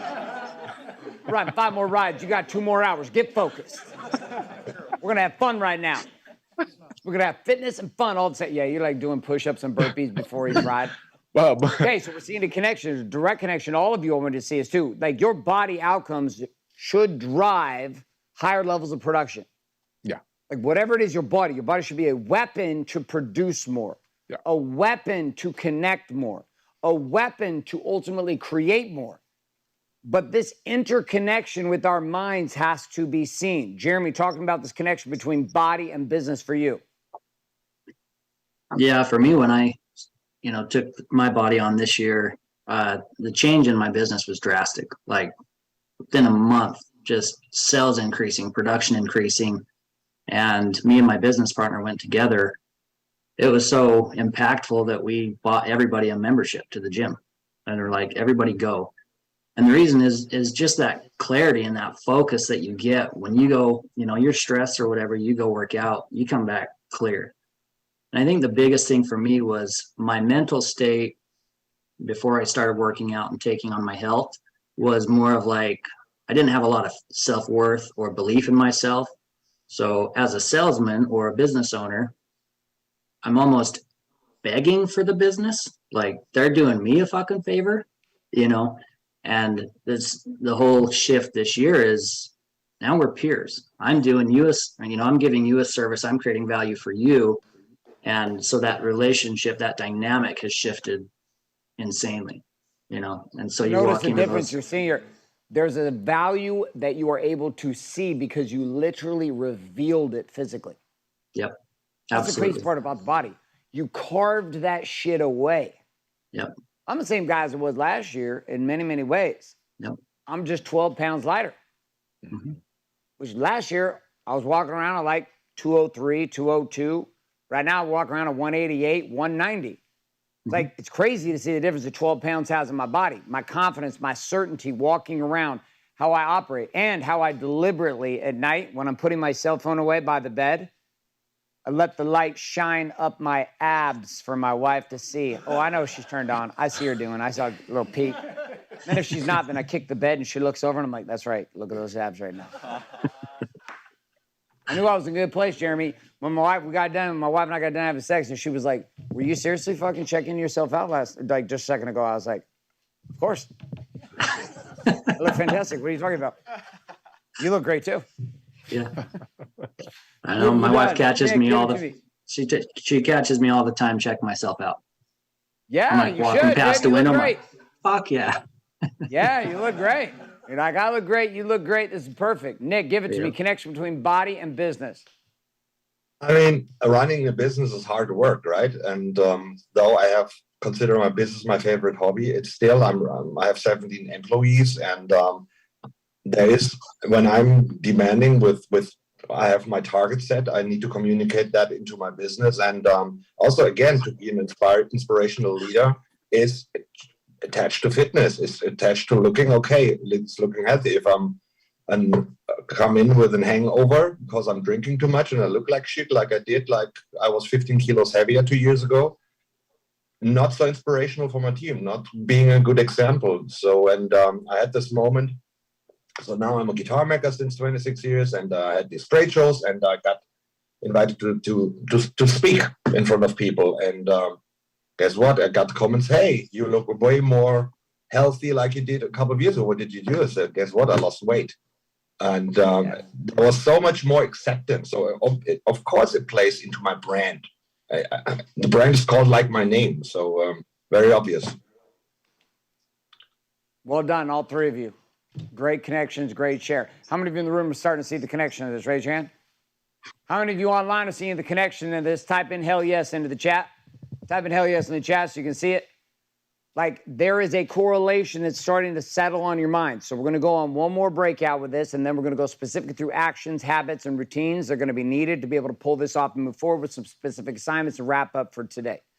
On this particular share, though, we're going to go for 30 minutes.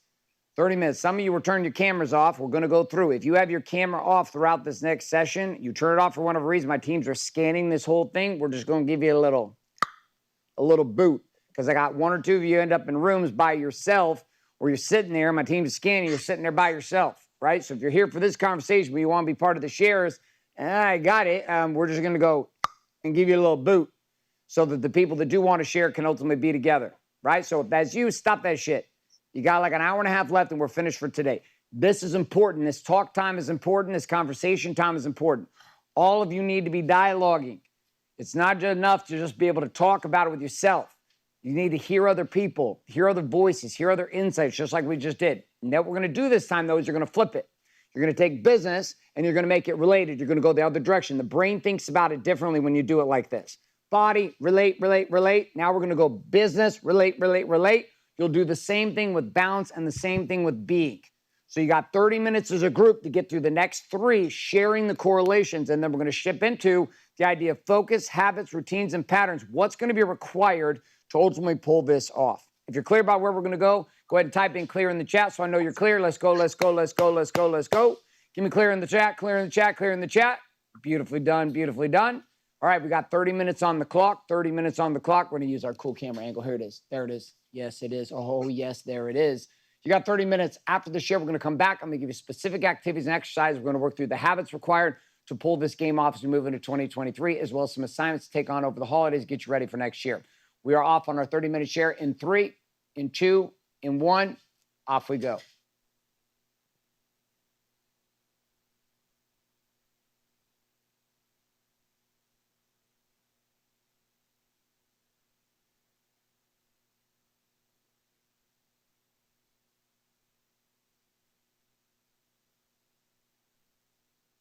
Jonathan, Gordon. Hey guys. Hey guys. How's it going?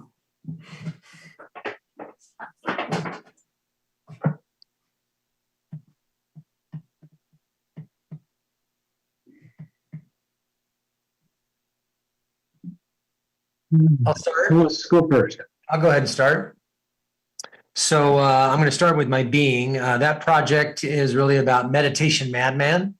I've been quite a bit, I've got a lot of experience with meditation, but I feel like I've been dabbling a lot lately and really could use just a little more going deeper and making distinctions.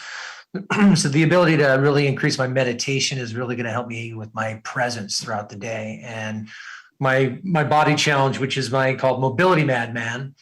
That one is really my biggest crux because I have a lot of body pain and tension. And so that it's hard to be present throughout my day. Even when I'm meditating, I'm like fidgety and I hurt and I'm in pain. So these two are really playing off of each other so that I'm bringing a better man to my business. I'm more present. I'm able to execute better. I'm not so preoccupied and I'm present. And then same thing with my wife. Just being completely present when we're together and choosing to get off the couch and watch less Netflix and go out and do stuff. So that's Mac Daddy Madman is my balance where I'd like to maybe go a couple retreats with her somewhere tropical. She would love that. And that'd be really good for us. And then for my business, I'm a multi-million-dollar madman. I'd like to be able to do over $2 million this year, which would double more than what we've done before. So my impossible game on that is a $2.9 million a year. And those are my madmans, my madman projects. Nice. I like it.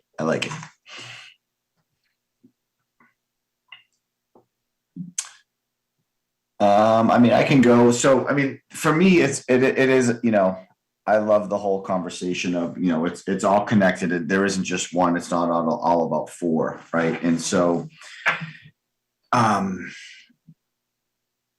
biggest eye opener that I did actually like 2 years ago, I did 75 hard, right? And I did it because I wanted to get into really good shape. I don't know if you guys have heard about that program or not that Andy Frisella does. Most people have by now, right?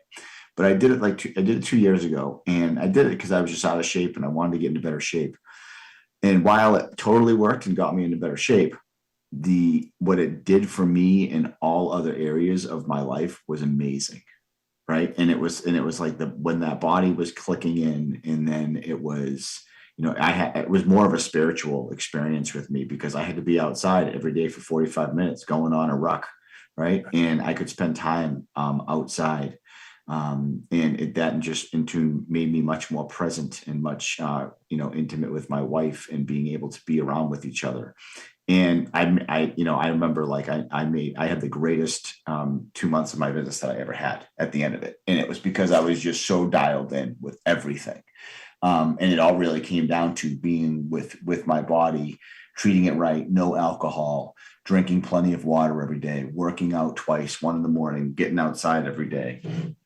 And really just being present and aware of what was going on. And you had to also be very cognizant of your time and time blocking and making sure you could get all this stuff in one day. So it was really an eye opener to me in regards to how it all ties together. And so I was actually thinking about, maybe I'll do it again this year at the beginning of the year. It's actually one of my body targets, but I'm not going to start this year with it for other reasons.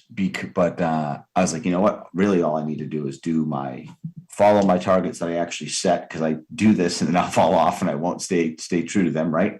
So this is why I actually joined the council, because I wanted to make sure that I'm held accountable every single week, every single month. I'm going to be going out there and getting my ass kicked if I'm not being held accountable. Right. That's something that needs to happen to me to be done.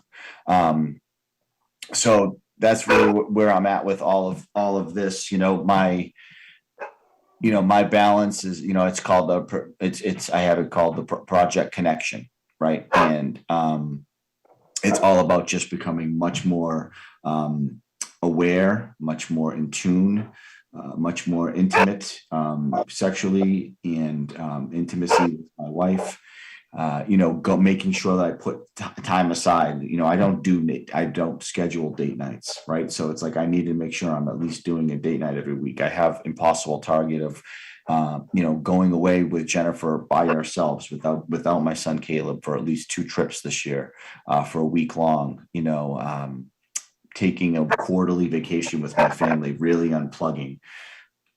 I notice a lot of my time I don't have a lot of fun. Like I really work all the time, right? And it's like it's even hard to unplug when I'm not working. It's still like it's right here, right? And that's kind of like the whole part of being an entrepreneur. It's hard to shut it off. But I know that and when I am much more balanced and I am more present, I don't feel alone. And I know that when I don't feel alone, and I know that I feel I'm connected with my family, it actually has a compounding effect inside my business because I'm that much more self-assured of myself inside my business, knowing that no matter what happens, even if I make a bad decision, my family's always going to be there for me. So it's a beautiful thing on that front. I have these targets written out. I have that they can be, they absolutely can be. I don't know what the word is that I'm looking for, but they can be measured, I guess is the word I'm looking for. And so I'm really looking forward to stop playing half-assed like I've been playing this past year and really taking my everything to a whole different level. You said you joined council? Yes. Do you know what unit you are yet, Gordon? Bravo. Excellent. I'm in Charlie. Cool. Right on. Right yeah. on. Awesome. Yeah. Hopefully our paths will cross at some point. I hope so too. Yeah, be cool. Yeah, because I identify a lot with preoccupation with work. A lot of the things you said at home. Cool. Absolutely, man. We'll definitely have to connect at some point. I'll see you in the calls anyways, and then maybe in person at some point out there, right? Good. Cool. Who's up? I'll jump in. Hey, Gordon, yeah, what you said about 75 hard kind of helping pull everything together and seeing how, what he's talking about, the connection between the different parts of your life. This year for me was just the opposite. I'm seeing a connection between the parts because of what I didn't do. I really got single focused on doing a number of things in our business and set some unrealistic goals because I was really not paying attention to where we really were and got way off track. So at the end of that, what that produced was me not working out consistently, not eating well consistently, and really not making the gains in my body I was supposed to. It left me less connected to my my wife, and so we ended up with a few problems we didn't expect. And the only thing that probably stayed good was I had a strong commitment to staying close in my being, but I think even in that I noticed that I wasn't hearing God's voice quite as clearly as I had been. So yeah, I can see the connection between all these things. This year all my projects are about taking small steps every day, things being consistent in all areas. And yeah, I think in my case, it starts with my body, which Project Rebuild, to rebuild where I was. So same idea from a different angle. Yeah. Hey, all we get, at least we can see it, right? We see where it's going. That's right. It is. It's honestly, it's so simple, but yet we just continue to fight it in our own lives, and we get wrapped up in our own head, and we get all, we're our worst enemies, without a doubt. Yeah, I'm a control freak. There's no question about it. And as somebody said the other day, God's the person who created the universe, for Christ's sake. If he doesn't have control, a good input into what you should be doing with your life, you really got things backwards. Yep, without a doubt. Yeah, for me, it's like, it's a lot about like, we set intentions. I don't even like calling them targets anymore because they just kind of like, and it's very particular what, Garrett's been even talking about this week. And it was, we can have these targets that go, but we have to be adaptable as we move along with them. Right. Because some things are going to happen throughout the year. But I always look at it as, like I set my intentions for the year. I go after them. I take action steps, but I surrender the outcome to God, because it's really not my time. It's God's time of when it's going to happen in my life. But as long as I'm taking those daily steps, then that's all that I can do. Right. And let go of that control. That's awesome. Very wise.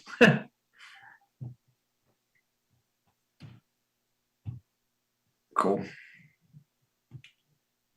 Yeah, I keep coming back to this whole thing of just a matter of like how much I didn't have the vision part of each one of these down, as far as like really understanding what was the ultimate vision that I'm after. You have the steps, but then if those steps got derailed, then so would I. So it really came back to the fact of realizing that vision is most important when it comes to it. And as far as the connection, I mean, as far as how each one of them goes to the next one, I mean, I can completely see all of that. I mean, it makes total sense. Like with one, if you're trying to, create balance in life and have that type of mindset and have it all lifestyle and everything else, like you can't be like this, that doesn't work. If you look at this as a round thing, you got to grow together. So, and each thing feeds each other all the time, no matter how you look at it, which then also makes each one that much more important while you're doing it.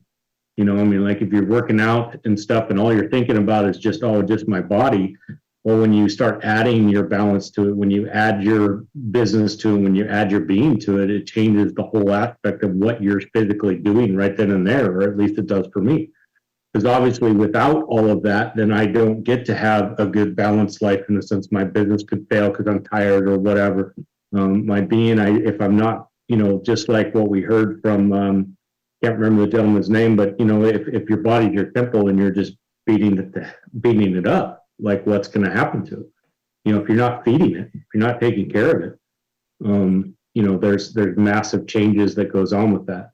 So, I mean, all of this really, for me, is coming back down to where I need to basically go right back through all of these maps and not necessarily change the goals, but I need to add the vision of what it ultimately is and really have the clearness to it as far as what that is. Because as I get derailed, as things happen, because that's just reality of the way life is, as new things show up that I need to go down a different path, if I still have that same vision, it totally makes sense. When you plug in the thing in a map, when you plug it in, you're like A to B, that's where I'm going. But there's many different roads to get you there. And so it's just a matter of, again, like you said, Gordon, it's like being somewhat patient in the sense of what your ultimate, we don't know when that whole vision is going to come together. I mean, look at what Garrett's done as far as with the software. 2018, he had the vision. What are we, almost 5 years later? We're still working on it. There's still kinks. There's still issues. There's still things. And here I'm thinking in 2 weeks, I'll fucking have this stuff dialed in. It's like, come on. Right. And so that's where the reality of a lot of stuff has to come into play. And that's where, again, if you have that ultimate vision of what it is, then you can start taking those tracks to really see, is this, if you're going down the wrong map, but you're going after your normal vision, then get that taken care of, get the road taken care of, and then get back on track of wherever it's going. So I like that aspect I've liked every aspect of this. First time I've ever been through something like this. And I like just having the fact that there's 3 different things that I can select from, in a sense, not just one. Like, yeah, we have the one goal, we have the one vision we're after. But at the same time, it's like, if you don't hit this one, but you hit this one, well, oh, bummer. I mean, it's like, we have that, even if you just hit your reasonable one. Well, you're still there. Now you've learned. Now you got to grow from that and understand why didn't you succeed on the other side of it, and understand which is tip top. Because I bet you that's what we finally realized, is by not having all of them equal to some extent, or at least on the pursuit of that, if one, 5% bigger or whatever, if all of a sudden you make it 25%, you're tipping more. So then you got to feed the others just to be able to get caught back up. Doesn't mean you let go of this. It's a matter of growing the other 3 to get them up. So that's what I'm really taking from all of this. Awesome. Love it. Debits and credits, man. There's always debits and credits going on in our life. Sometimes you got to take things from other areas and add extra in other areas too. Great, great share, Corey. Appreciate that. Can you guys hear me? Yeah, man. Absolutely. Yeah. Cool. All right, I'll go. One thing that came up for me just in this last hour or so is I am the stories that I create in my heart, mind, body, and soul. And I'm free at any time I choose. Anytime. You know, sometimes the prison is between our ears, you know, or blocking our heart and really connecting to a feeling or being vulnerable or authentic or open. But we can choose at any time to be free and rewrite the story, whatever story it is. So as far as business, business is what provides the quality of the lifestyle that we want and that we must have, the legacy that I want for my wife and for my kids and what we're creating in our community. You know, and then how business affects the body is, you know, I take incredible care of my body. So it allows me to buy, you know, everything from a cold tub to a hot tub to infrared sauna. The next thing I want to get is a hyperbaric chamber. I get a massage every week. I go to chiropractic twice a week. You know, so it provides that opportunity for me to really take care of my body and my vessel. And then how business affects being is the business, you know, I'm a doctor and I have a wellness center for the last 20 years. And what I see is like the business is a portal, and it's a portal, you know, and legacy of love and healing and transformation for generations, you know, for babies and kids and moms and dads and grandparents and even pets. So the beauty is the business is fulfilling a higher calling and a spiritual connection, you know, because when we take care of people, we're seeing the whole person holistically, and we're really supporting them to reconnect. Because whenever someone has some kind of pain or sickness or disease, there's a disconnect in their mind, their body, or their soul. And most times it's their mind and their soul that has so much stress that creates a physical symptom or disconnect. You know, so I find as we connect them to their soul and connect them to their mind and connect them to their heart, their pains start to go away. They have more clarity and they understand themselves, and then they can go create in their lives. You know, so I find that business is our tool to love people and to serve them and to lift them up and to help them express their soul, which is our highest purpose, you know, from a spiritual. Yeah. So that's where I'm at, how that all connects from starting with business. That's beautiful, brother. Thank you for sharing that. It's great. Thanks, Gordon. Yeah, that was cool. I love that. I love that whole conversation about, you know, I look at it very similar to you, I think, in that way, where like it all starts with, like, I did some training before. It was all about releasing the blockages that we have inside of us, right? Like our bodies remember everything that we've gone through in our life, and like the traumas and everything that we've gone through, and that it gets stored inside of our bodies. And those are where, like, a lot of the sicknesses that we have comes from, is that it's that the energy of the flow of energy is, we're not allowing it to come through us because we have these blockages that's holding us back. And once we can release these, you know, people call them traumas, blockages, whatever it would be, and we feel so much lighter, and we have all this so much more space that we can create inside of us and outside of us when that happens. And we become aligned. Really, it's like aligning your heart center and your mind together. It's beautiful. I love it. Yeah. With both you guys saying that brings up a lot for me, because part of my biggest pain has been having those realizations, like really knowing that. I mean, I know a lot about health, I know a lot about meditation, a lot about movement, and yet I suffer from serious chronic body aches and pains and can't seem to find a way to get rid of them. But I also know there's something going on with my soul. And I think the hit that I really got at it this week is how I've been lying to myself about my pain, about some of the circumstances in my life, but always thinking that I was aware of it, but I was kind of glossing over it and not being real. So that's really been what I took away from this weekend, is that maybe this is the part of the disconnect with my soul that's creating the body pain, is just this lack of inaction and telling a story that that I'm at the mercy to my pain, when really I don't believe that I am. I mean, the whole one perspective is the whole journey of life is back to love, back to God, back to right. You know, so if somehow, some way you can reconnect to that spiritual connection and really love yourself, all of yourself, the dark, the light, you know, and really connect that starts to open up your heart. And the key to everything is opening the heart. And that's one of the, you know, that's one of the most vulnerable things, the most authentic things. And that's where we glaze over, like, oh yeah, spiritual, oh yeah, mind, I get it. But then when you go deeper and you really love yourself and connect with your soul, that's the freedom and peace that you've always been looking for. And then the physical symptoms will start to dissipate. Agreed. Yeah, no, it's so true. You know, I mean, so like I had this regression therapy thing that I went through, and it was I found out that I really, like, it's an amazing how things happen to us, and like traumas that happen in our life that we absolutely will build walls around and we'll try to repress them and not even think about them. I went through this process and it brought me through this whole entire thing. It came from a lower back pain that I had, right? And I just couldn't get rid of it. And I went through this process, and it brought me back to a repressed memory that I had when I was 10 years old, and I was sexually abused by my basketball coach. Right. And it was like this crazy thing. And I had completely blocked it out of my memory, and it brought this whole thing back, and I relived this whole event all through it again. And it was a whole process that took hours. I was told it took hours, but it felt like it went by like that. Like, it was amazing.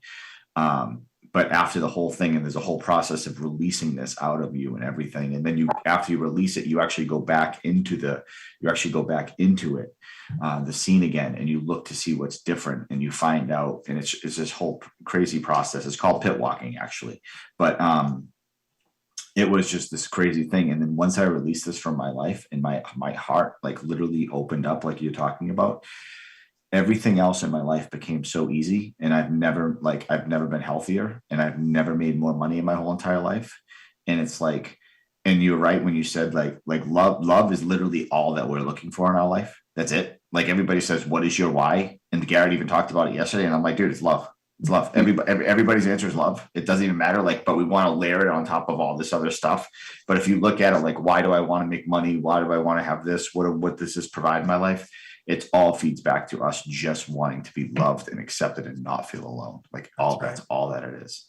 And it's just crazy once we tap into this, and it's a beautiful thing where our life just starts unfolding in front of us. It's really cool.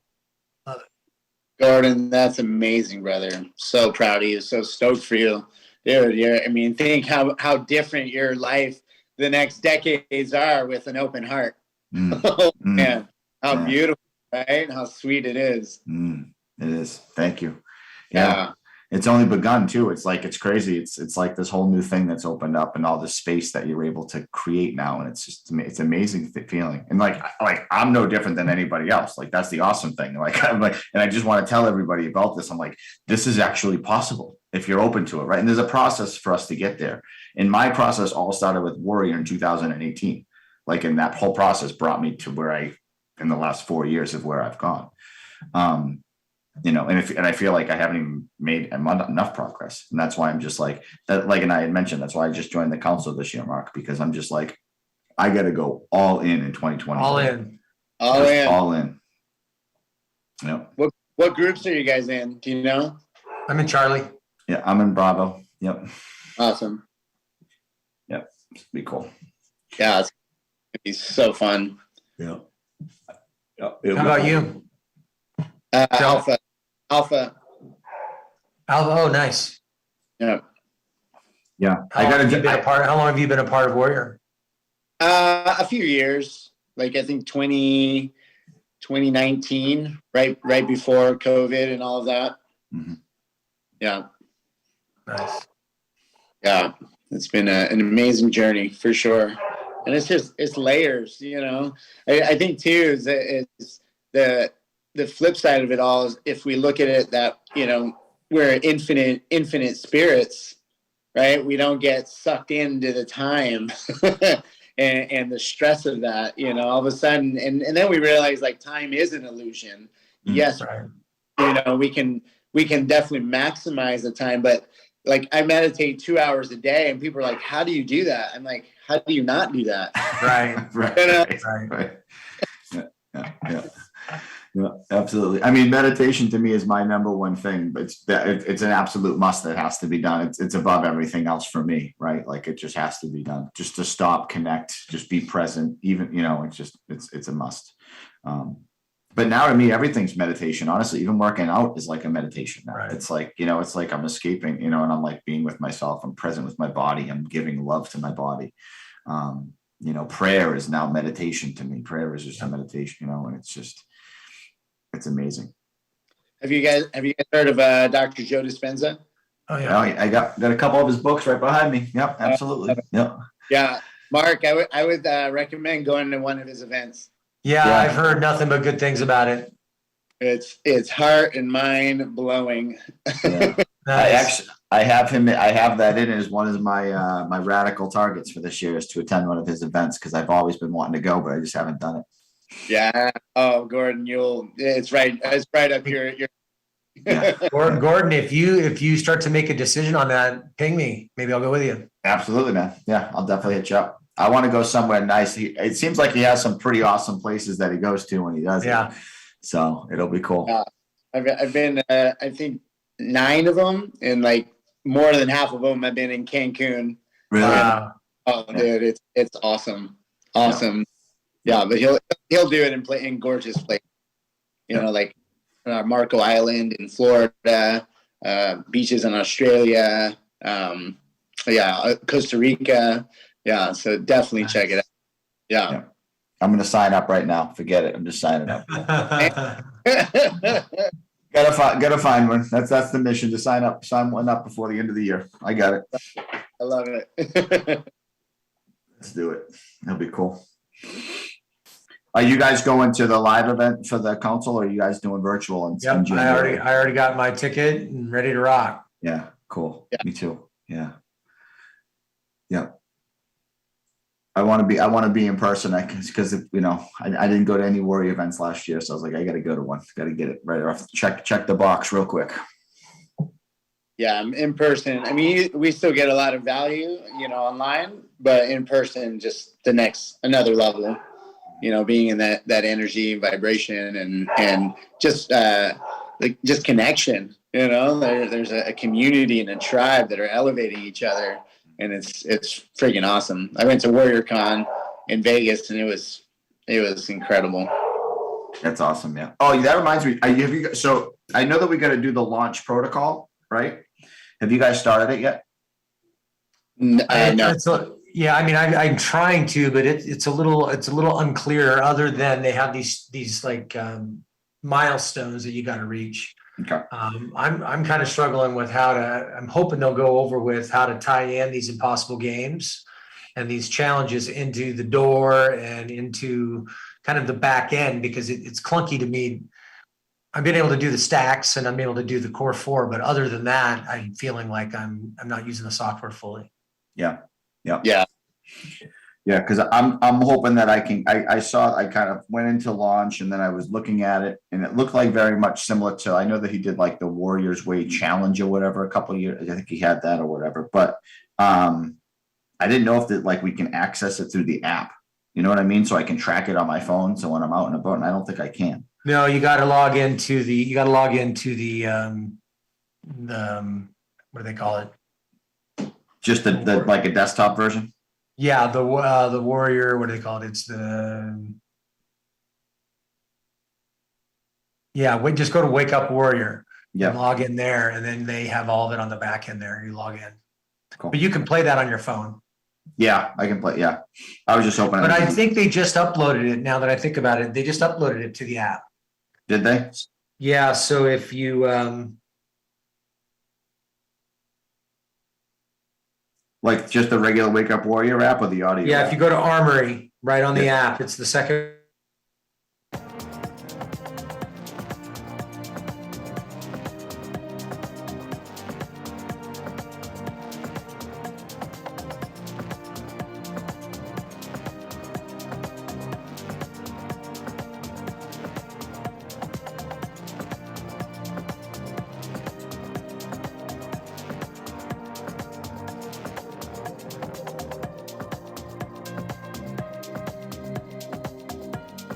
So this conversation that we're having is a conversation of truth.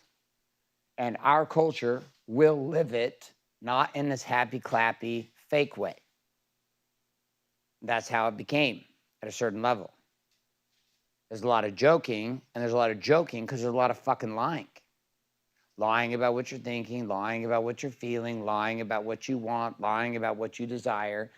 And if we get to a place where everybody can be honest, from that place we can actually create. We can create something that lasts. We can create something that fulfills. We can create something that has everyone's desires heard. And it's crazy because in a game of truth, then there's a game of accountability. And this is ultimately what happens, is people don't want to be held accountable. So they don't speak truth because if I make bold commitments, then I have to be held accountable to these bold commitments. If I say I'm going to do something, say, I don't have a problem, I'll just say it publicly. Here's where I'm going, give a shit who sees it. At the end of the day, you want to fucking publish all my stacks? Okay. Fine. And some of you are still getting comfortable with just sharing stacks with each other. I have way more to fucking lose than you. And what? What's the other option? What's the other choice? Live a plastic life. That's the other choice. Live a plastic life. And there's plenty of places you can go live a plastic life, and it can be even a good life. That's the crazier part about it, is it can be a good life. But I'm not after good. I'm after elite. I'm after exceptional. I'm after, my friend Dave Woodward's funeral was today. I was with his 4 boys 3 mornings ago. Spent a couple hours with them in the morning, spent time with them at their house right before Dave died here a couple weeks back. Wasn't even 50 years old. 4 boys, and he is gone. They're going to cremate him tomorrow, take his body, they're going to go down a hike up in Provo Canyon and bury his ashes at a waterfall. He's gone. He's dead. He's not here. Soul gone. Game over.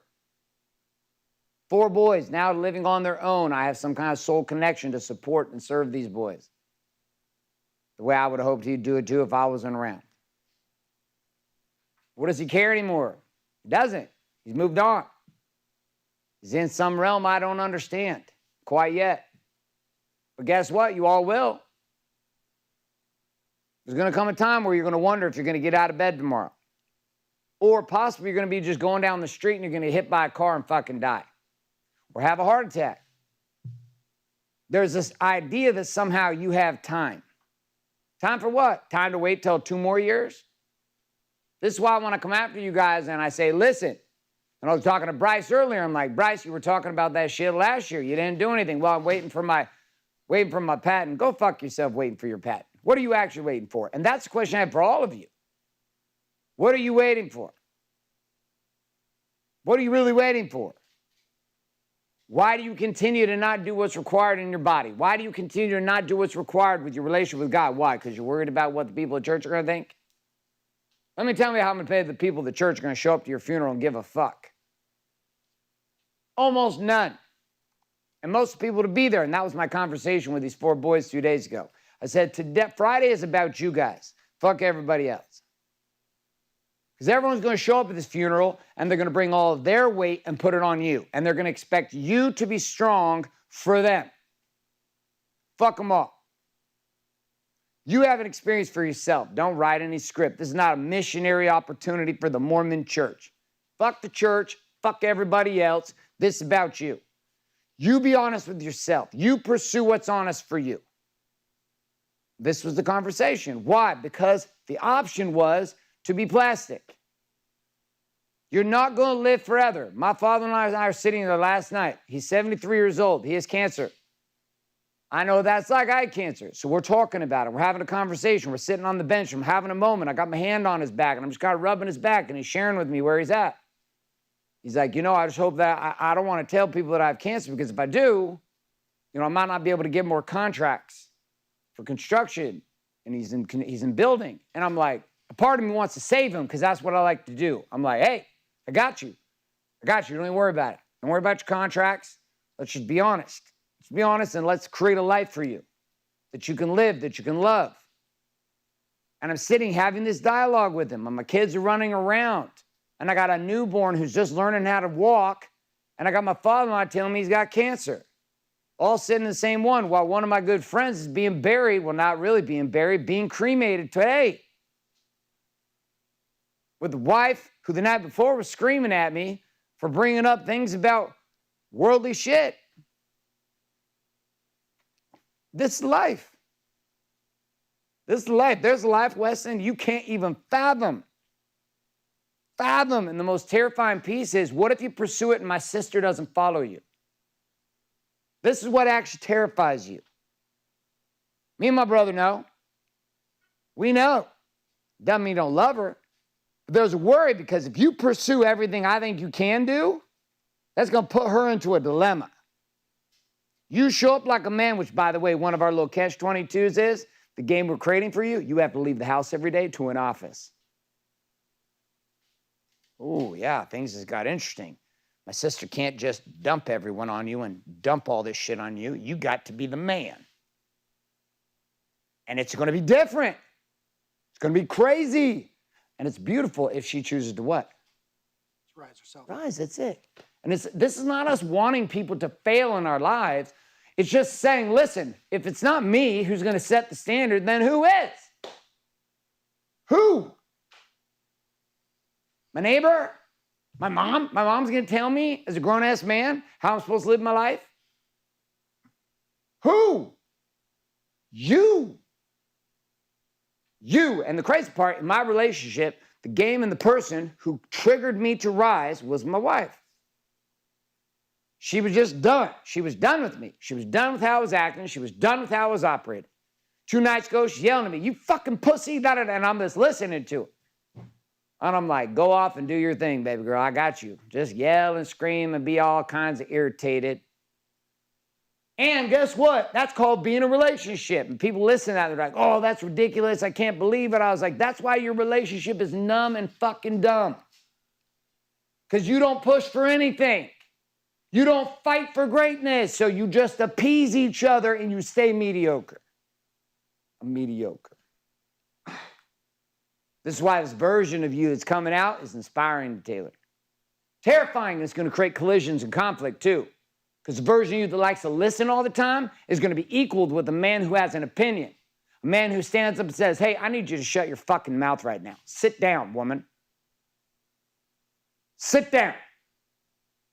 She's not going to know what to do with this guy. But that same guy's the guy I need leading here. And that same guy will lead at home. And guess what she actually wants? Okay. She wants that fucking guy. She told me that since she started here. It's why she tries to encourage you to come do shit with me. It's what women do all the time. Hey, can our husband hang out with you? I was like, I don't have an adopt a husband program. I don't have a, who is this guy? This is my service husband. What do you mean? I just bring on husbands and just bring them with me and help them figure out how to not be pussies. What I do, it's called adopt the husband. I was at a program this weekend up in Boise, and these women are there, and they're coming up to me, they're like, you have a dating service? It's powerful women. These women are like 45, 50 years old, divorced, make great money, and they're just asking the whole time, they're like, how do I find me a man that's like this? And I was like, well, I don't know. You're going to have to search. There's not too many of them. Most guys are weak. Most guys are terrified. Most guys are pussies. But guess what? Most women are weak too. It's wild. We think that somehow on both sides of it, everybody's good. Everybody's in a place. Everybody's in a space of like, no. You and I get to make decisions. Lead. That's it. Are you going to lead? That's all. Are you going to lead? That's it. Your wife wants you to lead. Your husband wants you to lead. Your boyfriends want you to lead. Lead. Lead. Lead. Don't wait. Don't wait. Don't wait. Last Christmas party. I love you, Garrett. I'm going to be all in. I was like, the fuck you are, but I love you, bro. And it's okay. And when he decides to, guess what he'll do? He'll do it. But in your world, guess who's going to trigger that? You are, sweetheart. That's why you having this baby is just the next stage in the game. And then I'm going to pour into you and you're going to go fucking nuclear. Fucking nuclear. And then it's going to make a decision. And this man of yours, who is an amazing man, is going to be faced with a dilemma. And he's going to choose to rise or he's not. And this is hard. This is fucking hard. This is called life. He's either going to get it or he's not. But trying to slow it down so that he gets it isn't fair. It's not fair to you. It's not fair to him. Show him what you actually are worth. Show him what you're capable of. Go the fuck all in. Don't hold back because you're a woman. Do the opposite. Demand and expect greatness from him. Don't tolerate anything else. Don't be nice when he's weak. Love him. And sometimes that means you got to love him in a way that's super fucking painful. Sometimes you got to love her in a way that's super fucking painful.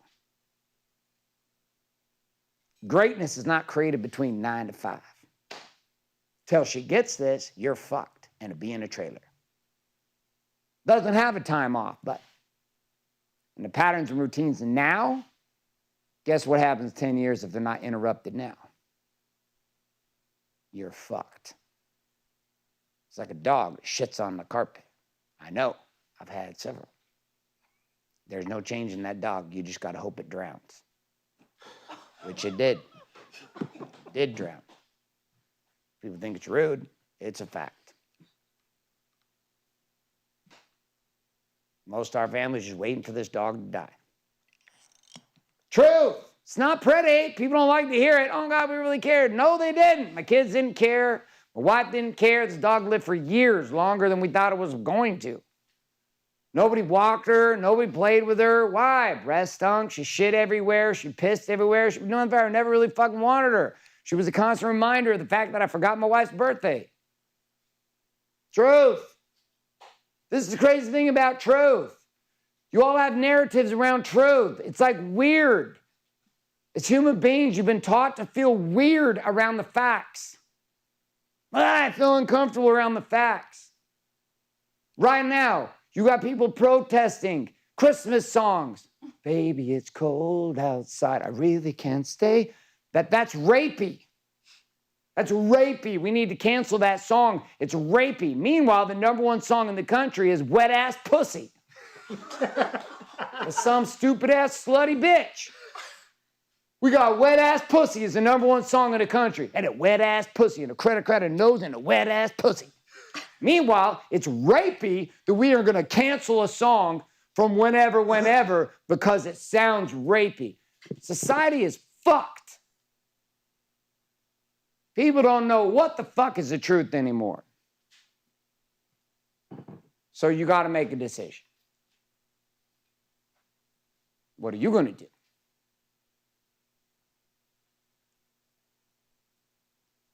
What are you going to do? What are you going to choose? How are you going to live?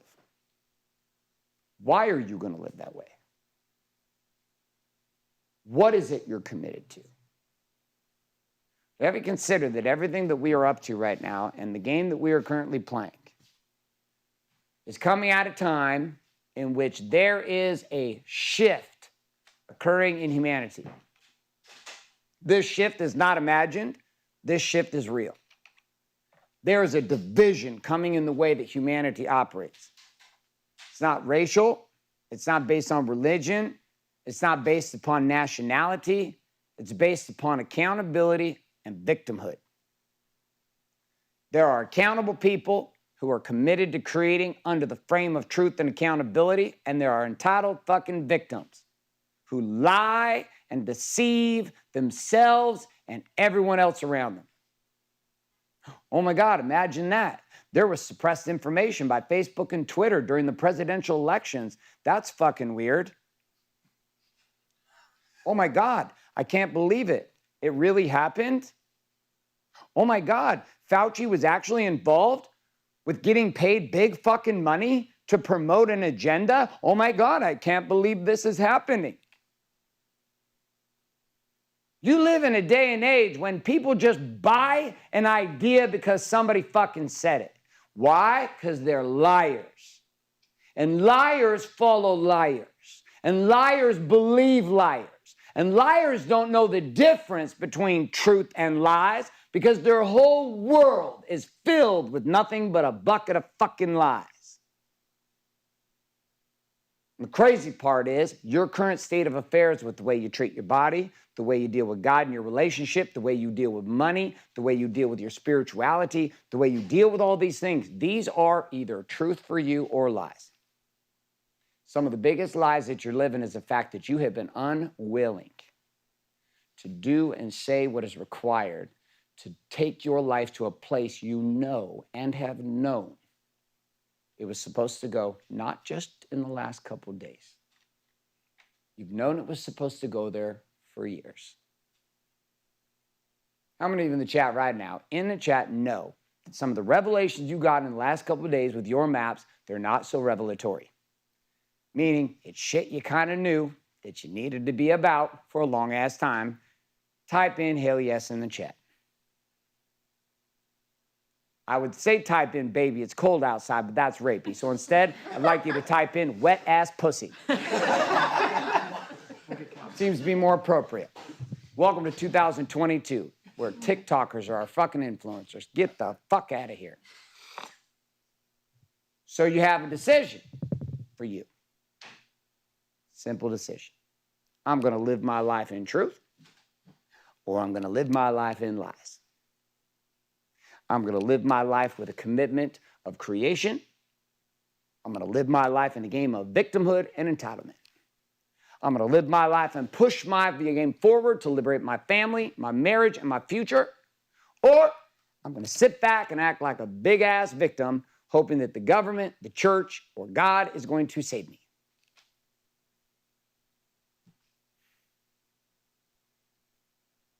It's decision time. So when we come back and look at this, I want you to consider that what God's actually asking you to do is something quite interesting. He's asking you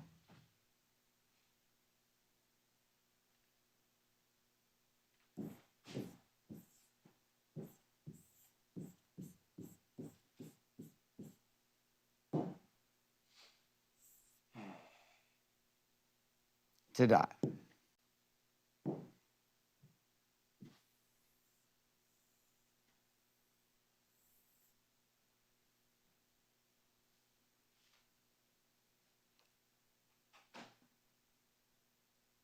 It's crazy. To pull this off, I'm going to have to die. For you to pull this off, you're going to have to die.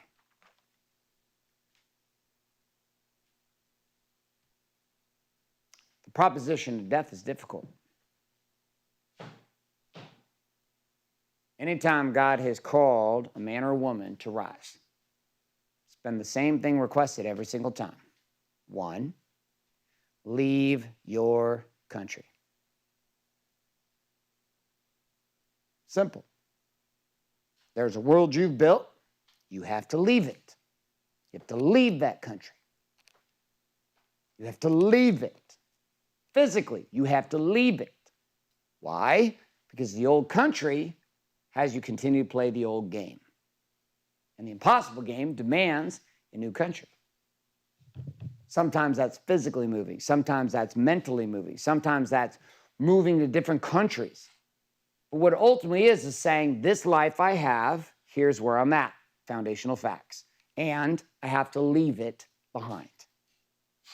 And I get to move forward into something new. I'm going to pursue something new. Second thing, you must leave your family. What do you mean? To leave my wife? Yep. You have to divorce your marriage the way it is. Divorce your relationship with your kids from the way it is. Divorce your current reality with yourself. Doesn't mean you need to legally get divorced and move into a new home. No. What does it mean then? It means you have to leave what you have considered to be you. Here's who I am. Here's what our relationship is. Here's what we have defined our friendship is. Here's who I am as a father. Bailey rose because she was choosing to, but she also rose because I did what? Let go. I died to how I was operating as a father with her. She got to the end of the rope, and I was like, okay, what am I supposed to do? And God said, just let go. I was like, okay, this is terrifying, but okay. What else am I going to do? Tried everything else I can think of. I guess I'll just let go. Third piece, God's asking every time also, leave your father's house. One of the greatest struggles that individuals face in change is the fact that you are committed to the traditions of your fathers. It's wild. You get in a situation where your parents raised you a certain way to believe certain things, and here you are as a grown-ass adult doing and believing shit just because your parents told you that's how it was when you were a kid. You've never challenged your question or beliefs. You've never given yourself an opportunity to consider something bigger or different. Some of you are raised in families that were completely broke, and you keep operating in that financial scarcity. People say, why don't you spend a lot of time with your family? I was like, I don't have a lot in common with my family. Doesn't mean that I don't love them. Doesn't mean I don't like them. I just don't have a lot in common with them. I chose a distinctly different path a long-ass time ago.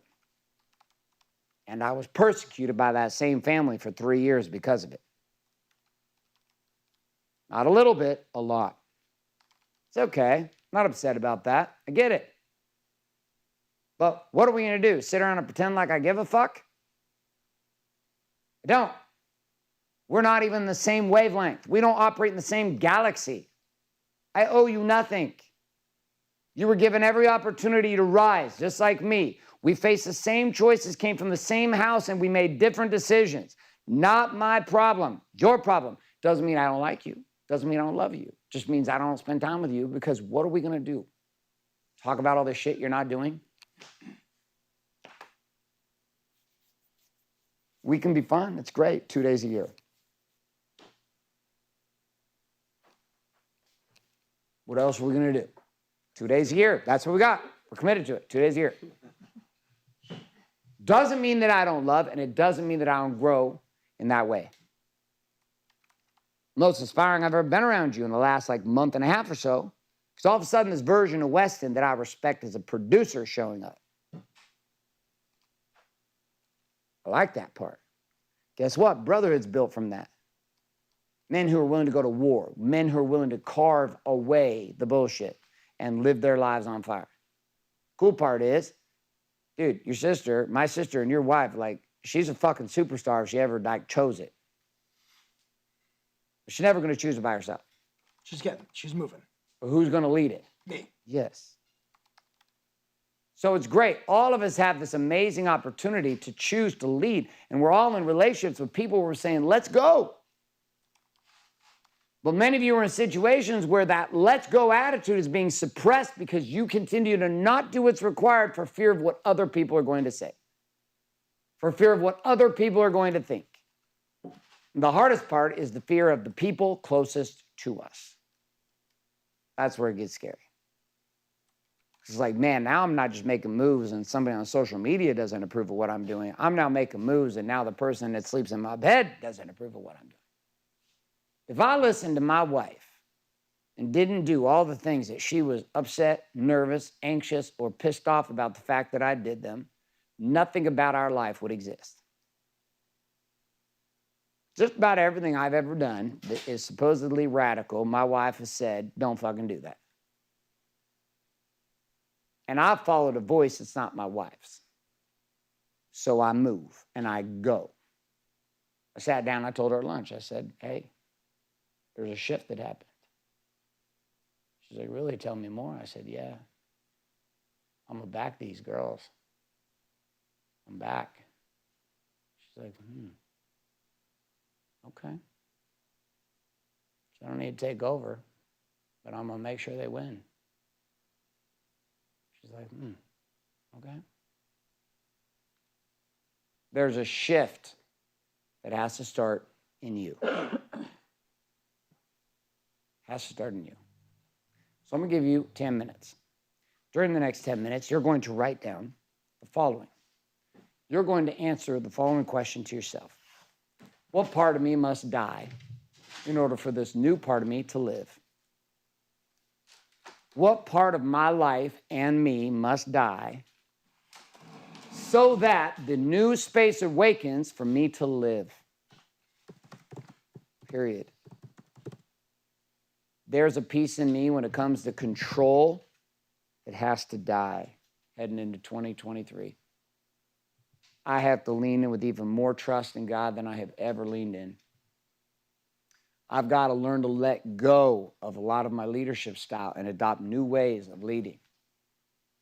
It's fucking painful. I've got to learn to tell the warrior story without telling my story. It's easy to tell my story. There's lots of things in my world that have to change. And for me, and every single one of them are a decision to die to who I've been and then reach for the life that now is available on the other side of it. Before we get into this, we're going to ground real quick into a quick little meditation. So sit back in your chairs. Sit back in your chairs. We got 30 minutes left together and we are wrapped up. Close your eyes. Close your eyes. Close your eyes. Close your eyes. Take a deep breath in. And release. And as we take each one of these breaths, I want you to just feel your body relaxing in. You've done amazing work. We've gotten everything that we needed to get today and yesterday and the day before. Deep breath in. And release. Again, feel the stress, the worry, the anxiety. Feel it as it just pushes away. And deep breath in. And release.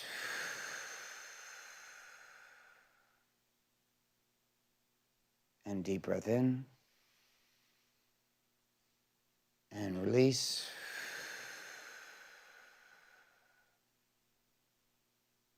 There is a truth inside of you. A truth that sits not as a screaming voice, but a quiet, confident and still and secure voice. Some call this voice God. Some call it the voice, some call it spirit, some call it soul. But there is a piece of you that knows the truth of what must die. It knows what habits must go away. It knows what actions you must start taking. It knows what things you must stop doing. And deep breath in. And release. This part of you is calling you forward. He or she, this version of you exists in January 21st of 2024. Just over 12 months from now, this version of you is begging you to listen. Desires for you to see the man or the woman that you are to become, that you already are, but must be revealed. To show you the impact that you're having on your siblings, on your children, on your parents, on your spouse, on your teams, on your customers. If you'll just make these simple decisions to die and be born again. Deep breath in. And release.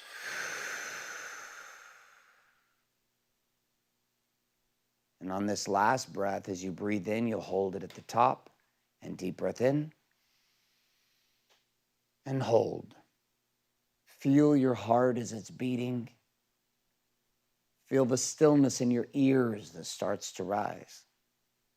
Notice what you feel around your energy in your body. And release. And in a moment, we'll turn on some music. When I count down from 3 down to 1, and you hear me say the word move, but not until I say the word move. You will open your eyes and begin to type or write in your journal, what are the things that you know must die about your habits, about your attitudes, about your thought processes, about how you operate today in order to be born again into this new life that right now seems impossible. In 3, 2, 1, and move. Open your eyes. Music is on. We have 10 minutes. How many of you at home, just during that short little exercise, got pretty clear about a couple things that you know for sure gotta go? Type in me in the chat. I was amazed. I sat in the back of the room here for the 10 minutes with you guys, closed my eyes, and asked 7, like, right in a row. It was wild. That was beyond stuff I've already worked on. So we're going to go into our final share for tonight. We're going to take 10 minutes on this. We're going to put you in groups of 3 or 4, and you get a chance to share. If you're somebody who loves to talk, that's fine. Don't hog all the time for everybody. Let everybody have a chance to share. If you're somebody who doesn't like to talk and you like to take 10 seconds, please do yourself a favor. Take your 2-3 minutes to share and give yourself a chance. I'm going to share. What do we got to go? What do we got to get rid of? What's got to die? We're going to come back from this. I'm going to give you some specific instructions on how we're going to support you between here and the end of the year and in the first couple weeks of January to assure that you get moving forward with this. If you're clear about what's happening on this last share as we wrap up this 3-day experience with us, type in clear into the chat so I know that you're clear. Give me some clear up in that chat. Well done. Well done. All right, here we go. In the room, same thing. Divide it up. DKW Warrior together. Stay in the room. Get in groups of 3. Groups of 3. Okay, we're off on our share. Here we go. In 3, 2, 1. Off we go.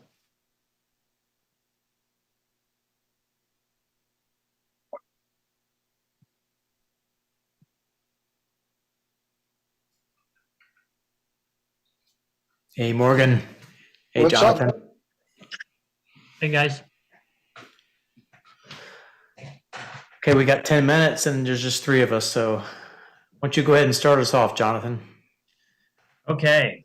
Well, I'll just kind of, at least in part, read what I wrote. It comes out of some stuff that's been coming up in me quite a while. I said, what needs to die in me above all else is my fear.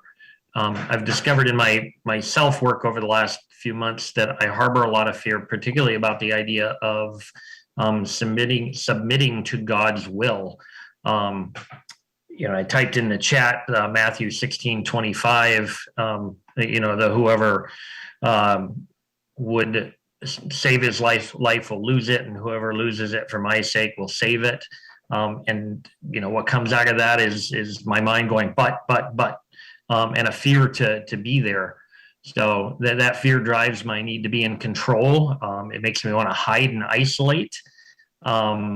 So I need to replace that with the courage to be who he intends me to be and to follow his path without question.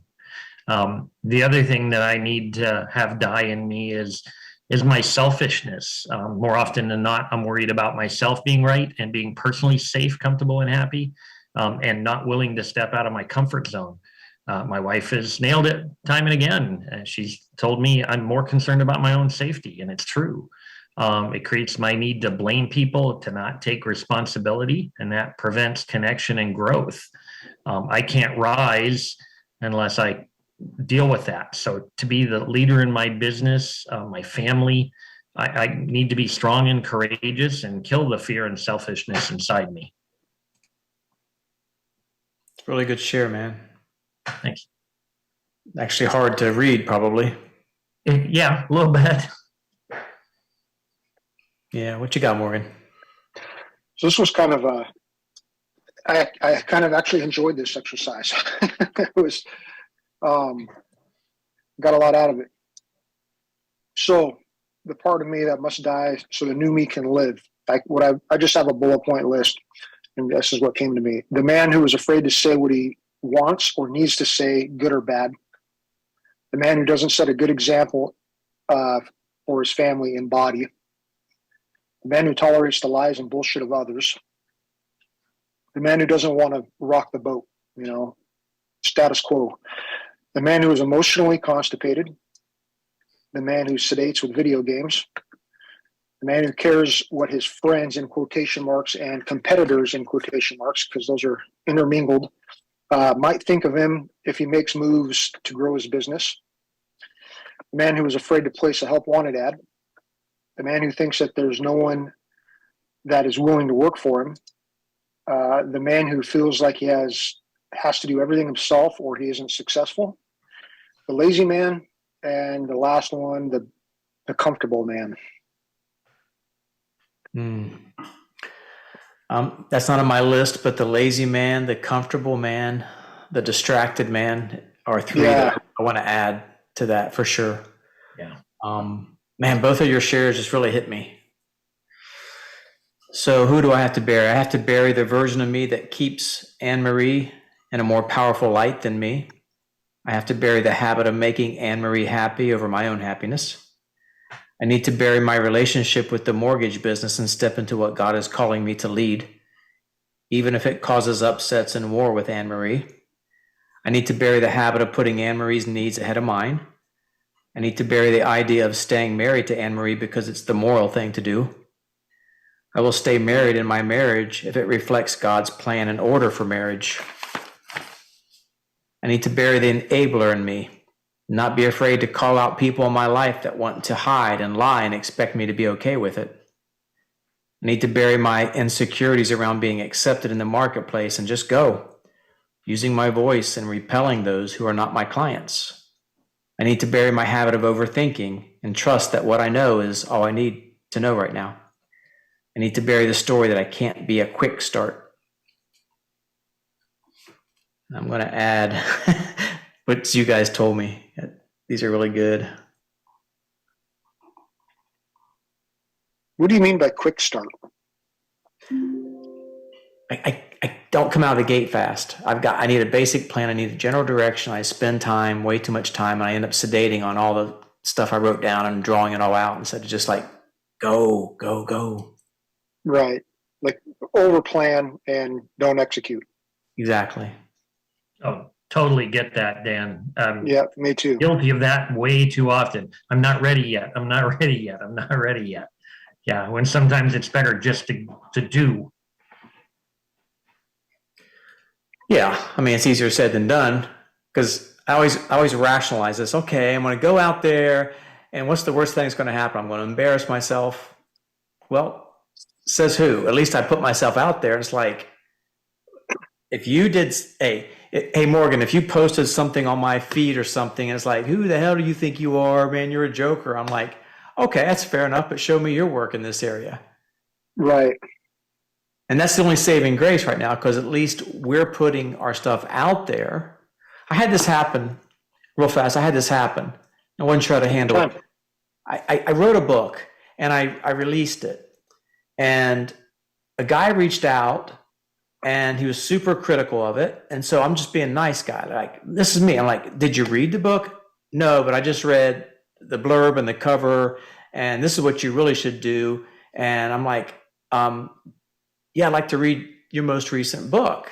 Maybe I didn't write a book. That doesn't mean I don't know what I'm talking about. I'm like, this is the crazy. So the only hope I have is that's always a reminder, no matter what we do, even if we do it and it sucks, the only person who has a right to say anything is the same person that's tried it. And at least they have the perspective. Otherwise. And no matter what, there's going to be those people. No matter what you do. And I think Garrett says, you're going to 50% of the people are going to like you, 50% of the people are going to hate you. There's nothing you can do about it. It's just the way it is. Yeah. And the more you try to please those people who don't like you, the more trouble you're going to end up with, because you're not going to make them happy. Mm-hmm. Yeah, your both of your shares really helped me understand at least the perspective. Hey, listen, I'm pretty hard on myself, and I'm sure you guys are too. We wake up in our silence sometimes, and we're like, shit. I just wish I could be further down the road, man. It's like, why can't I just seem to get off a go? Oh, here's a good YouTube video. I want to research them. It's like, come on, man. I'll be in the middle of my stacks and something will come up, and then I'm starting to. I'll go and search it on YouTube or on just Google or whatever. I'm like, wait, don't focus. Get back on the stack because these ideas. But no, Morgan, you said something. I need to write that down. I need to bury the lazy man. This is called lazy. We don't want to do the work. It is, and one of the things I think, I need help in my business bad, but one of the things is, if I actually hire more people, I'm going to have to do more work. Yeah, I need somebody to answer my phone. I'm losing at least $40,000 a month in revenue, at least, by not having somebody answer my phone. But I have to do a lot more work. If those calls come in and those jobs get booked, that's a lot of work, and I'm comfortable. And that goes along with being comfortable right now. And I said it before, how do I rise without being driven into the pit? I need to explode from here, not from going into the pit. So that's why I got to kill the lazy man and the comfortable man before it becomes the. I'm borrowing those from you, by the way. No problem. Hey, I don't have them copyrighted. I was talking to Bryce about it to get them copyrighted, but he's a funny dude. No, Bryce is a good guy. I've known him for a long time. Somebody was saying earlier that you're talking about you move up and you get hammered with all this extra that you weren't prepared for, but after a while that's normal, that's comfortable. So it's just lasting through that. It's a new normal. We get there. Yeah, it's the new normal. Yeah. Exactly. Break through that threshold. Yeah. So very interesting experience this time. Are you guys moving forward in any of the programs? I'm in launch. I am too. All good. How about you? I'm in council and nice. Committed. Like, this is it for me. If I don't get off my ass and do what I say I'm going to do this year directly with Garrett, there's just nobody going to make Right. Yeah. I'm not sure what my path is going to be after launch, but we'll cross that bridge when we get there. Yeah. So appreciate the feedback, guys. Thanks, guys.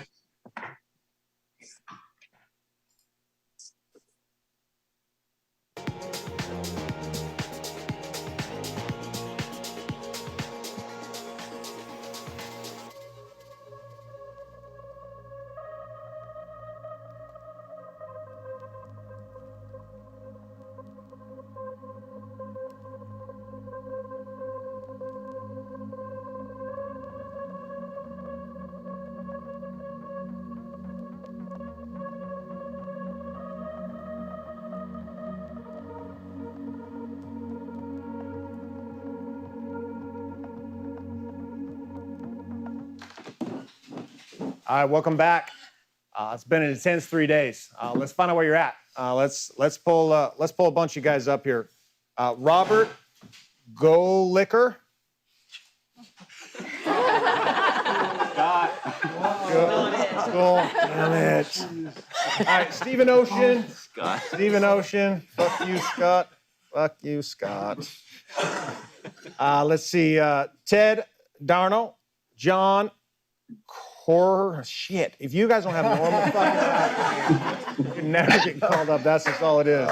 Man, this is a shit show. This is a shit show. All right, Dylan Watkins. Stephen Charlton. Perfect. All right, perfect. All right, man. Robert, where you at, man? For me, I've not been doing the work, so it's everything around that. It's my routines, the person for my routines, my habits, my bullshit stories. That's okay where I am. I'm going to get to do the work at some stage. So it's the weak pushy that's not doing the work, and the weak pushy that lacks focus and commitment. Beautiful. 2 clap. Oh, Stephen.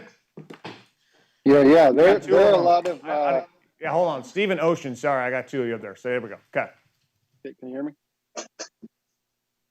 Well, yeah, there are a lot of when I did that, it was like they came out as like the victim and the scattered and the follower and the good son, and they came out as these things where I was just like, they're like fucking entities that are just sitting over top of my being, but they just need to go. And there's a long fucking laundry list of them. Ah, excellent. 2 clap. Yeah. Boom.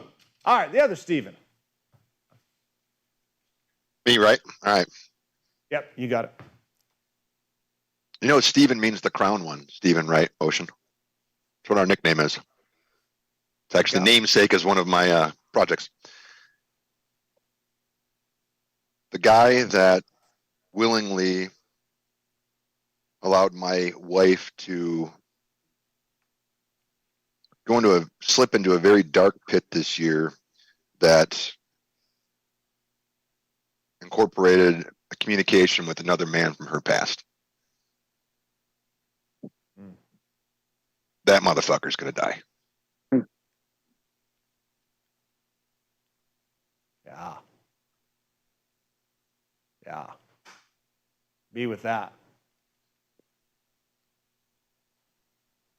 2 clap. Boom. John. Hey guys, basically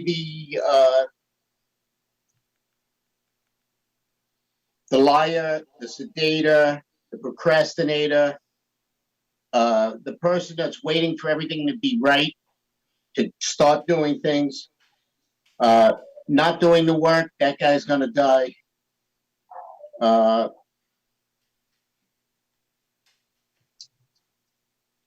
That's basically it. The last thing you said is perfect. The guy that doesn't do the work, gotta fucking die. Exactly. 2 clap. Boom. Dylan.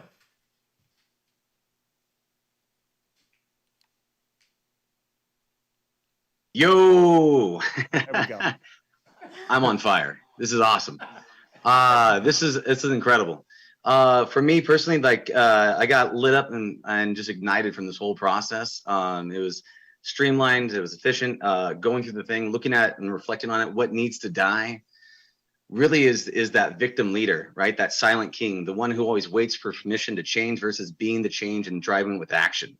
And so for me, a lot of it is having that dark warrior coming out to kill that old self. And so for me, that's what really lits up me. So I got a lot of magic from this, and I really got laser with my purpose and where I'm going and what I'm going to be doing next year. So thank you. Thank yourself. Thank yourself, man. Yeah, great job. 2 clap. Boom. Ted. Well, it was interesting how much scarcity showed up and just down the list. And I was looking at all these things that must die, and the root of them was scarcity. And it's just shocking that after being part of Warrior as long as I have been, that it's still there in the back of my mind. And I was talking to a guy from Greece. So there's a brother from Greece. Says it's crazy how it's so much ingrained in who I am. And he says, what if we programmed ourselves for greatness? You know, I said, as kids, we're programmed in scarcity by all these things. And so the weak ass, scared kid,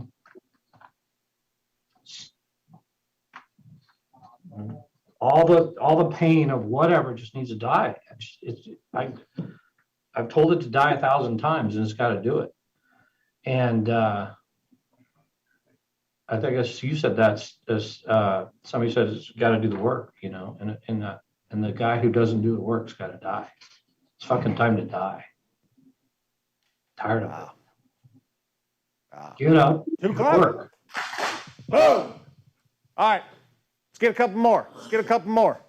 Damon Green. Let's get you up here. Let's see who else we got on here. You know what? I don't think we've had a lady on yet on the virtual. So Jenny Cordell. Jenny Cordell, you looks like you're getting your fit on at the same time.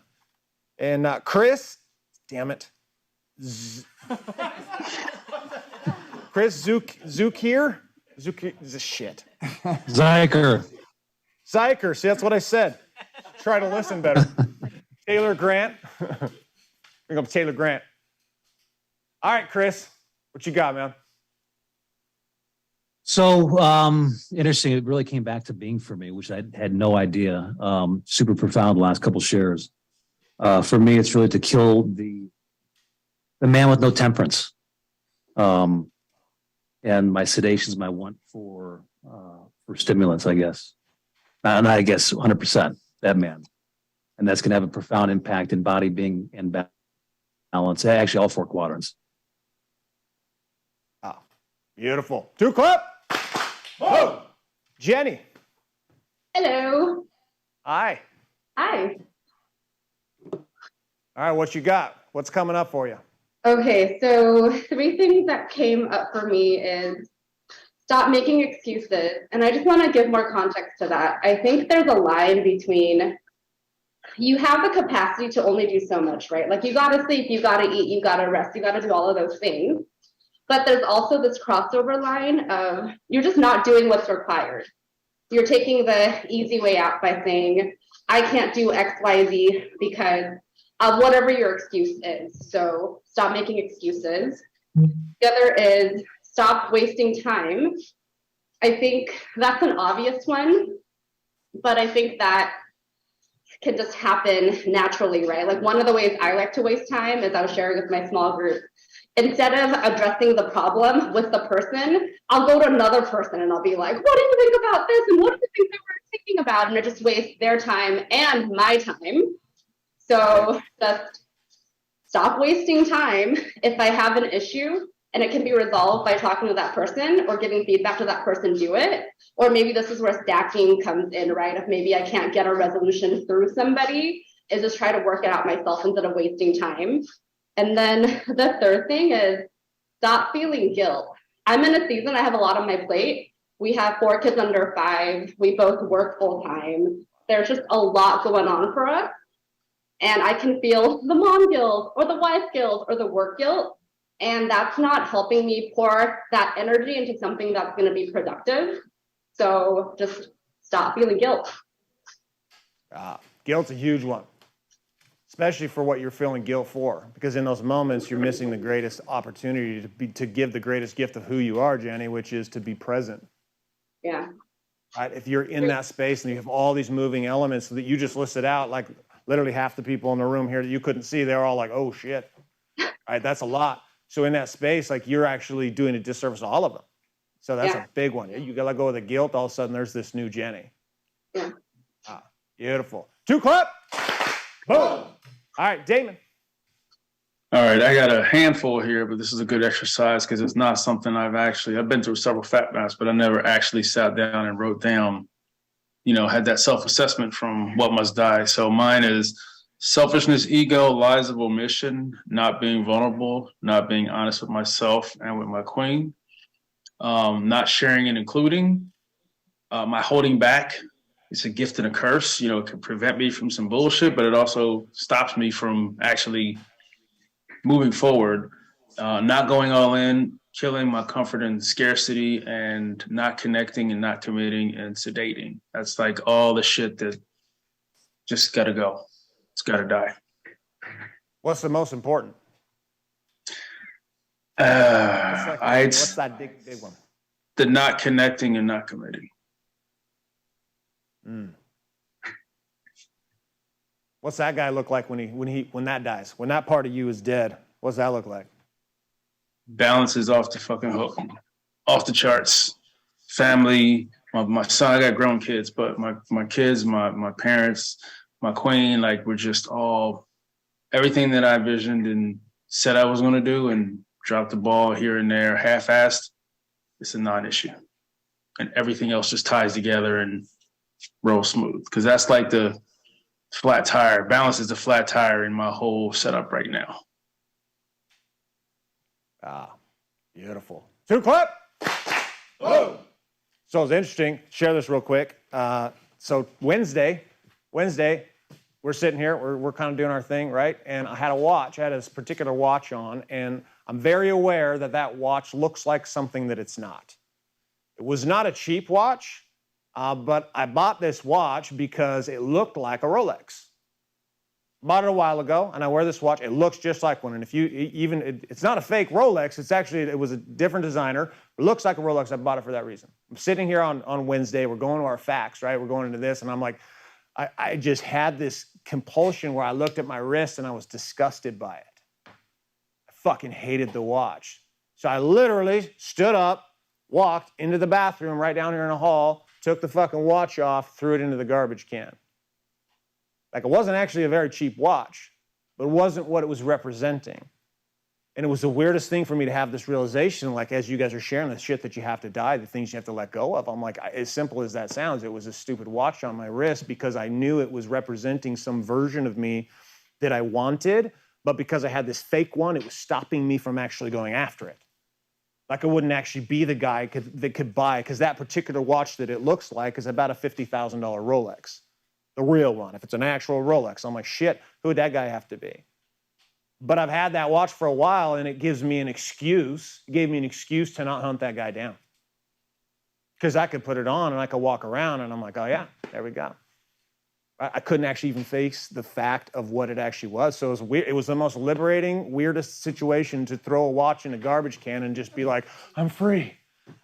Like, I just felt so powerful about being able to actually do that and to go into that and just let it go. And each one of us has our version of a watch. Like, we all have that. You guys are declaring it and you're sharing it with us. So here in the room, like, Weston, what's yours? Where you at, man? So the thing needs to die. Yeah. The part of me that believes that if I don't spend every moment taking care of Haley, my wife, that she will kill herself. That I will lose my wife if I'm not at her beck and call every hour of the day. That I can save my wife from herself if I am just there to catch her every time. And that my wife cannot handle our boys, and so I need to be there to parent every moment, and that our boys are too difficult for anyone but me to handle. Wow. And then as I wrote this, I'm reading it, and then suddenly, had your voice, and had your voice come in, give her back to God. Mm. Mm-hmm. I was like, fuck. Give her back to God. Because the person that I need to be can't be carrying her on my back. Mm. Wow. Wow. I was so proud of you, bro.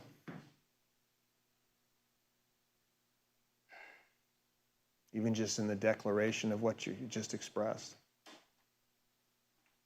Remember the fact Matt Mastermind I came in? Do you remember what I said right at like day 1 or day 2? Do you remember what I said to everybody? And it triggered you? Yeah. What did I say? Said no one was telling the truth. No one was in power. Yeah. In power. So no one was in power. Like, what the fuck? Nobody's in power. I can't say that now.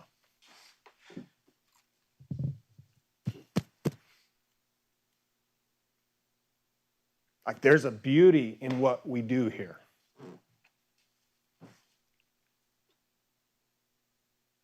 I said it day 1, this is a sacred, sacred place.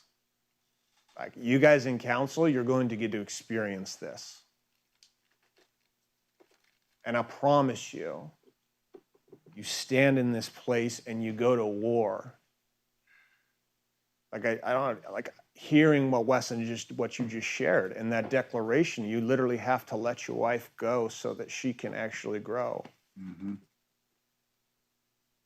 We think all these things about the way we play the game, and everything that we end up doing, we end up grasping onto everything around us. It's like we're grabbing branches or vines as we're like falling down this pit, thinking we got to somehow save. That's the way to save us. We're not realizing that's actually what's throwing us down the pit.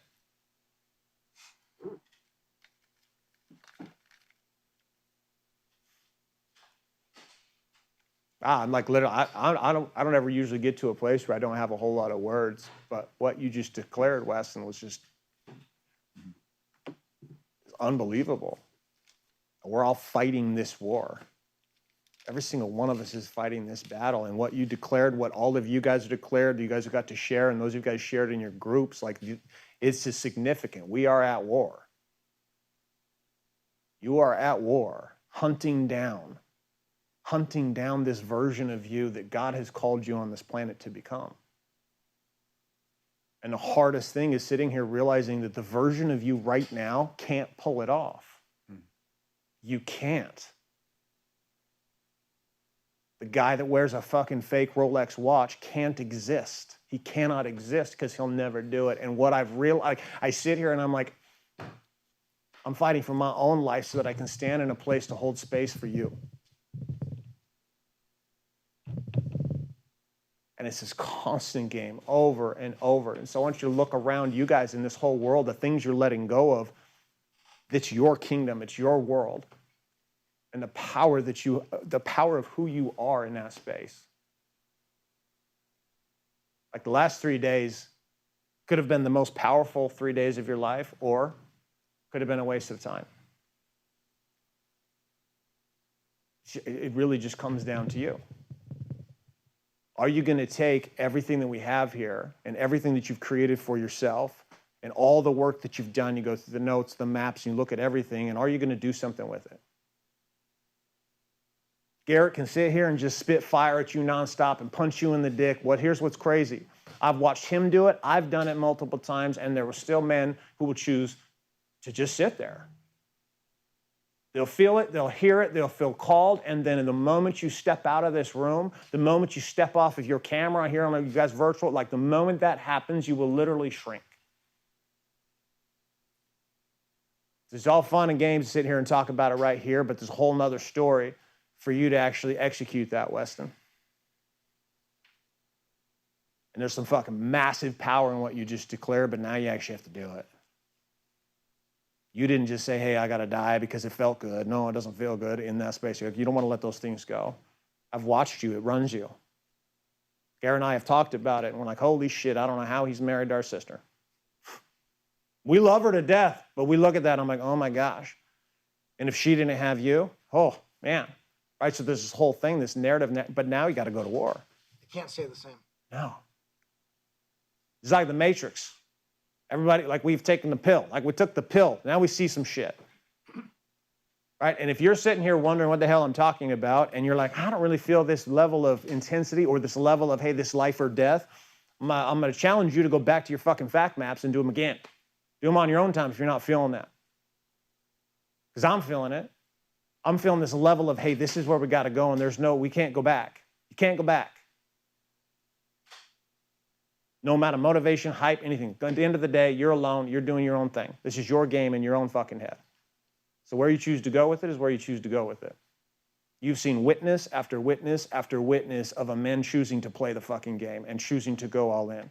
You've watched Garrett give us literally the master class on what this looks like played at the highest level. And the beautiful part is this is not just a game that only works for Garrett. Because there are countless men who have constantly chosen to play and fight this game that are making it work. But it all comes down to you.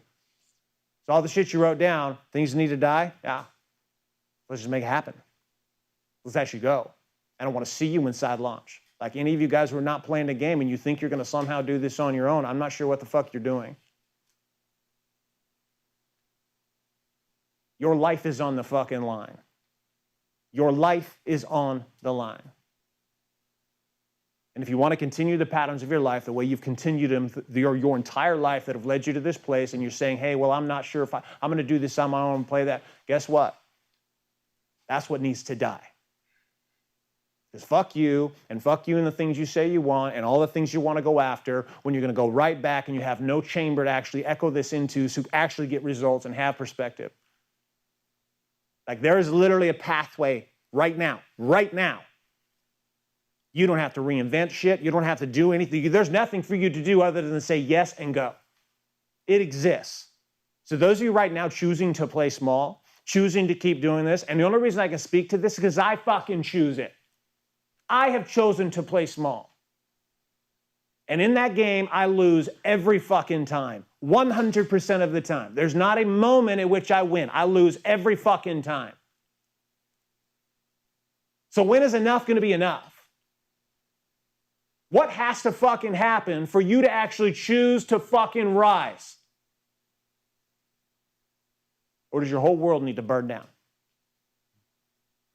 And then we'll have a conversation in a year or two. And you'll be in the exact same fucking place, or worse, before you finally make the choice. So reach out to me personally. Email Trevor@wakeupwarrior.com. Let's have a fucking conversation. Like if you were sitting here and you're on a you're like, what the fuck? Bullshit. You and I can have a quick conversation. I'm gonna help you. I'm gonna help you see some shit that you may not be able to see. Because if the calling to go is to go, then let's fucking go. And I will fight with you. I won't fight harder than you. I won't fight for you. You will fight for yourself, but we can fight together.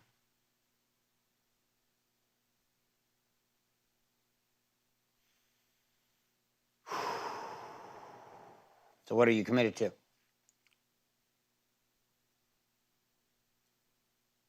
Me? Oh, I'm 100% committed to fucking living here in Dana Point. I don't know if it'll be Dana Point, but it'll be Orange County. When are you gonna move? Close your eyes. Close your eyes. We're gonna spit all this fire about commitment. Let's find out. Yeah.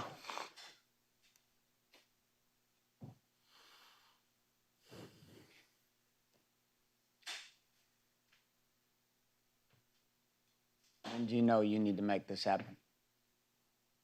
Now. Mm-hmm. And you keep waiting. Why? Because I'm afraid. And you threw the watch away. Why? Because that's a symbol of that man. Yeah. So what's got to go with it?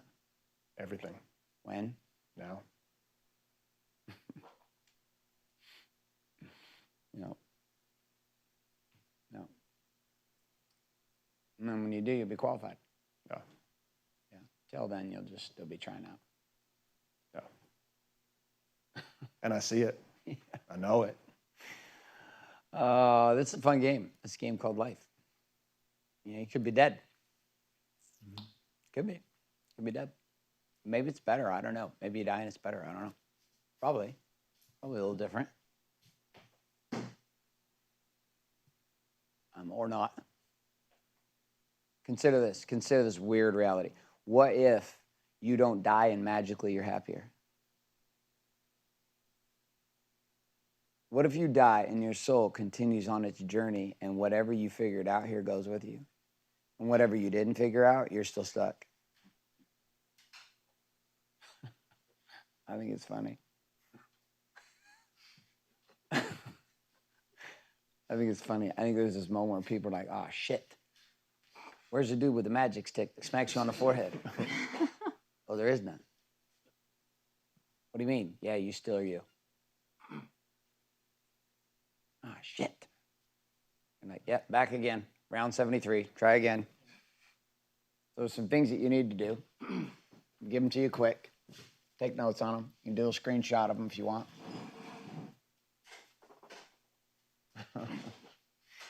I think the whole thing is just funny. All of it. The fact that we're all here even doing it, it's kind of funny that we're all doing it.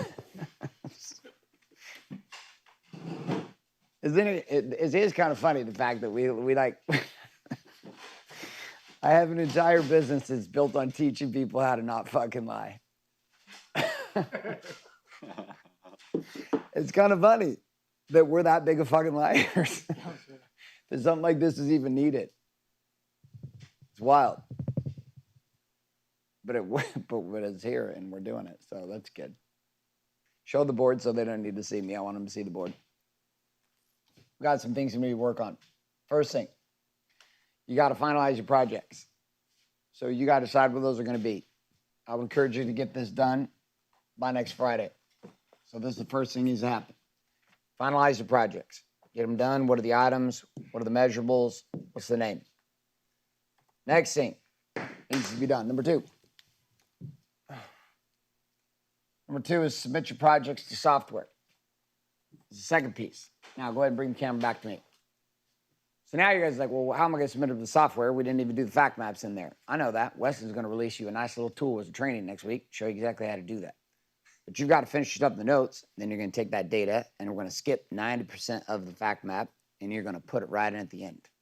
So we're gonna put a nice little tutorial together for you, a nice little check by check, step by step, so you can do it, so that it populates into your game, so that we can continue to use this as we move forward. Okay. Number 3, complete your focus maps. Focus maps are simple. You're gonna follow the same questions you saw. They're inside the note. Do the same thing. Body, being, balance, and business. You're gonna finish your focus maps. Okay, there's exercises in there that work through mindsets, skill sets, obstacles. We're gonna release mine with all of them together. We'll get those to you early next week, so you can see how the whole thing flows together. So you'll see my fact map, you'll see my impossible game or my freedom map, and then you'll see my focus map. See how all that plays together. Okay, so that's number 3. Number 4, make a path decision. What does this mean? You need to make a decision about what you're going to do next year. Right? How are you going to play? You're going to play by yourself. If that's you, great. You're in the software. Perfect. You can do that. Awesome.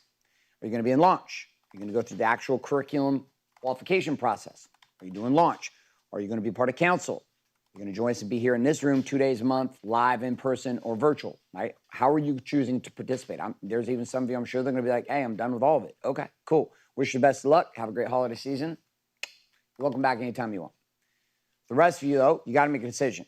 What's the fastest path for me to get to the top of the mountain? Is it to go software only? Is it to go inside a Warrior launch with the team and have my 2 calls every single week, learn and live, as well as be part of that community? Is it faster for me to be part of council, come in person? Right? What is that? Investment inside a launch, $12,500. Investment into council is $37,500. That program, the $37,500 council program, has almost 100 guys in it right now. And that program is the exact same program that I just sold for $100,000 this year. So the group that's finished, it's the exact same protocols, exact same system, process, etc. You're here on site. You're here in this room. You get to participate virtually every single month or in person. You come for either one. You got your own call happen every single week. Council calls are run by me on Mondays. The training game that happens here is done by Coach Trevor, as well as a series of team members. I will be in and out with all those trainings too, and part of it. So there's a dual mix that happens in council. Launch is run exclusively by Coach Trevor, as well as our training team. That is getting you prepared to be inside of council. If for some reason you are in council, you've signed up for council, you haven't finished the launch requirements, you have until the end of first quarter to pull that off, right? So this is a game that you can participate in, but that's the next step. Step forward, choose your path. 5. Regardless what path you choose, build your tribe. Build your tribe. This means you putting together your people that you care about. We have I don't know how many Westons, 300? Somewhere around that. Tribe units have been created already inside of the software by you guys on your own. You put your own teams together. You guys are communicating there. I'd encourage you, right? So no matter how big the group gets, there's going to be 4 or 5 people. Even amidst all of our team that's right here, it's amazing. But getting into a group of 3 or 4 or 5 people is going to be powerful. Right? A group that you can run with and work with. We have a giant tribe units being rolled out for just those in launch, and a giant tribe units being rolled out for those that are inside of council. And here in about a week and a half, we are done with workplace forever. So we're bouncing, and everything's going to be internal. We have audio, and we have video, and we have live streaming. All of this coming here over the next couple of weeks. We have our beta version audio is coming out next week, and all of this stuff's going to be in place. By the middle of January or so, in January, chat, tribe, audio, video, live streaming, all of this is going to be available inside of these groups. Speed, interaction, just the cohesiveness of the way the app's working right now. All of our teams are working backside to make this happen. It's all building to one coalesce experience. It's like having Slack, having Facebook groups all in one. How many of you have found value inside of those already, besides the fact that they delay and it's a little slow and the latency drives me fucking crazy too? So if you put that to the side, how many of you have experienced this already and are finding some value in being part of that? Type in hell yes in the chat. Type in hell yes in the chat. The good news is for the team, guess what's going to happen? Starting the first of the year, right around that first week to week and a half, we'll be done communicating with each other in Slack. Everything will be in the app. Yeah, everything. So if it doesn't work, you can kick Weston in the dick. Did you get that message? I don't know. Kick Weston in the dick. Good news is Weston's got a big dick, so you got a lot of people to kick him. All right. Number 6. Number 6. Commit to schedule 2023. Okay, this means what am I committed to attending? If you're going to be part of the launch experience, commit to the calls. Commit to the program. Be all in. Get your calendar cleared so that you know when you're going to be there and commit to it. Put it on the calendar. Say, I'm doing this. This is what I'm doing. Right? If you're going to commit to the curriculum, commit to it. What is your schedule you're committing to yourself? Commit to your core 4 schedule, your stack schedule. Commit to it for you. If you're part of council, commit to being part of the calls. Commit to which events you're going to come out to in person. If you're going to come out to all 12 next year, hallelujah, good for you. That's amazing, right? We're going to be here for you. You're going to have food. You're going to have gear. You're going to be part of this experience with us. Fantastic. If you're going to be virtual one, on-site for another, great. Get your schedule committed to yourself. Nothing more empowering than locking down your whole year's commitment right now. When you're going on vacation with your family, when you're coming to the HQ, when you're going to work on 5, like all these things that are occurring, put it into the calendar so that you can feel stable moving into 2023. Final piece. This is a new one we're going to be sending out an example on. I'm doing it with all my one-on-one clients right now, which you're going to create the Impossible Game audio track. This is a specific frame that we're going to give you that you'll be able to create between Christmas and New Year's. This is literally waking up every day and in less than 5 minutes listening to your voice with an audio backdrop, being able to hear you speak truth into your life about what you're committed to for 2023. Every morning, waking up for 5 minutes, and you are telling you what the impossible game is, what's on the line, and what you're committed to creating. Every morning is part of your routine. Listen to this 5-minute audio. Bam, bop, bop, bop, bop, bop. We've been testing this for one-on-one clients, and it's been amazing to watch what's happening for them, amazing to watch what's happening for me. We've got visual opportunities coming up. This is not stuff that we're going to produce for you, but there's going to be opportunities for you to create stuff like this. I would encourage you to take it and make it serious. I have entire visual pieces that are being made and put in my office at my home. So big pieces of like my glass are going to be covered up with my body impossible game, with my being, my balance, and my business, so that it's all visual and it's in front of me. So this game itself is not complicated. It's not. It's very simple. It's a lot, but it's simple. Is it hard? Yes. Is it a lot of work? Yes. Is it doable? Absolutely. Is it worth it? In my experience, yes. Period. So I appreciate the commitment that you've had to yourself and the commitment you've had to the team and the commitment you've had to this organization, the commitment you've had to your family to be here over the last couple of days. To wrap us up for today, we got 4 minutes. We're going to do it in prayer. So team, circle it up.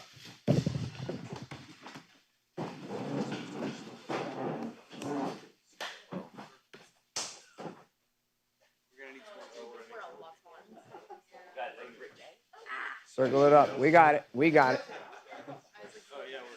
We're connecting. We got it. We were short a couple people. We got it. All right. We got all our short ladies with arms all stretched, and our tall guys are right next to each other. Rachel's like, I'm being ripped in half. Okay, here we go. All right, everybody close your eyes. At home, go ahead and close your eyes with us. And deep breath in. And release.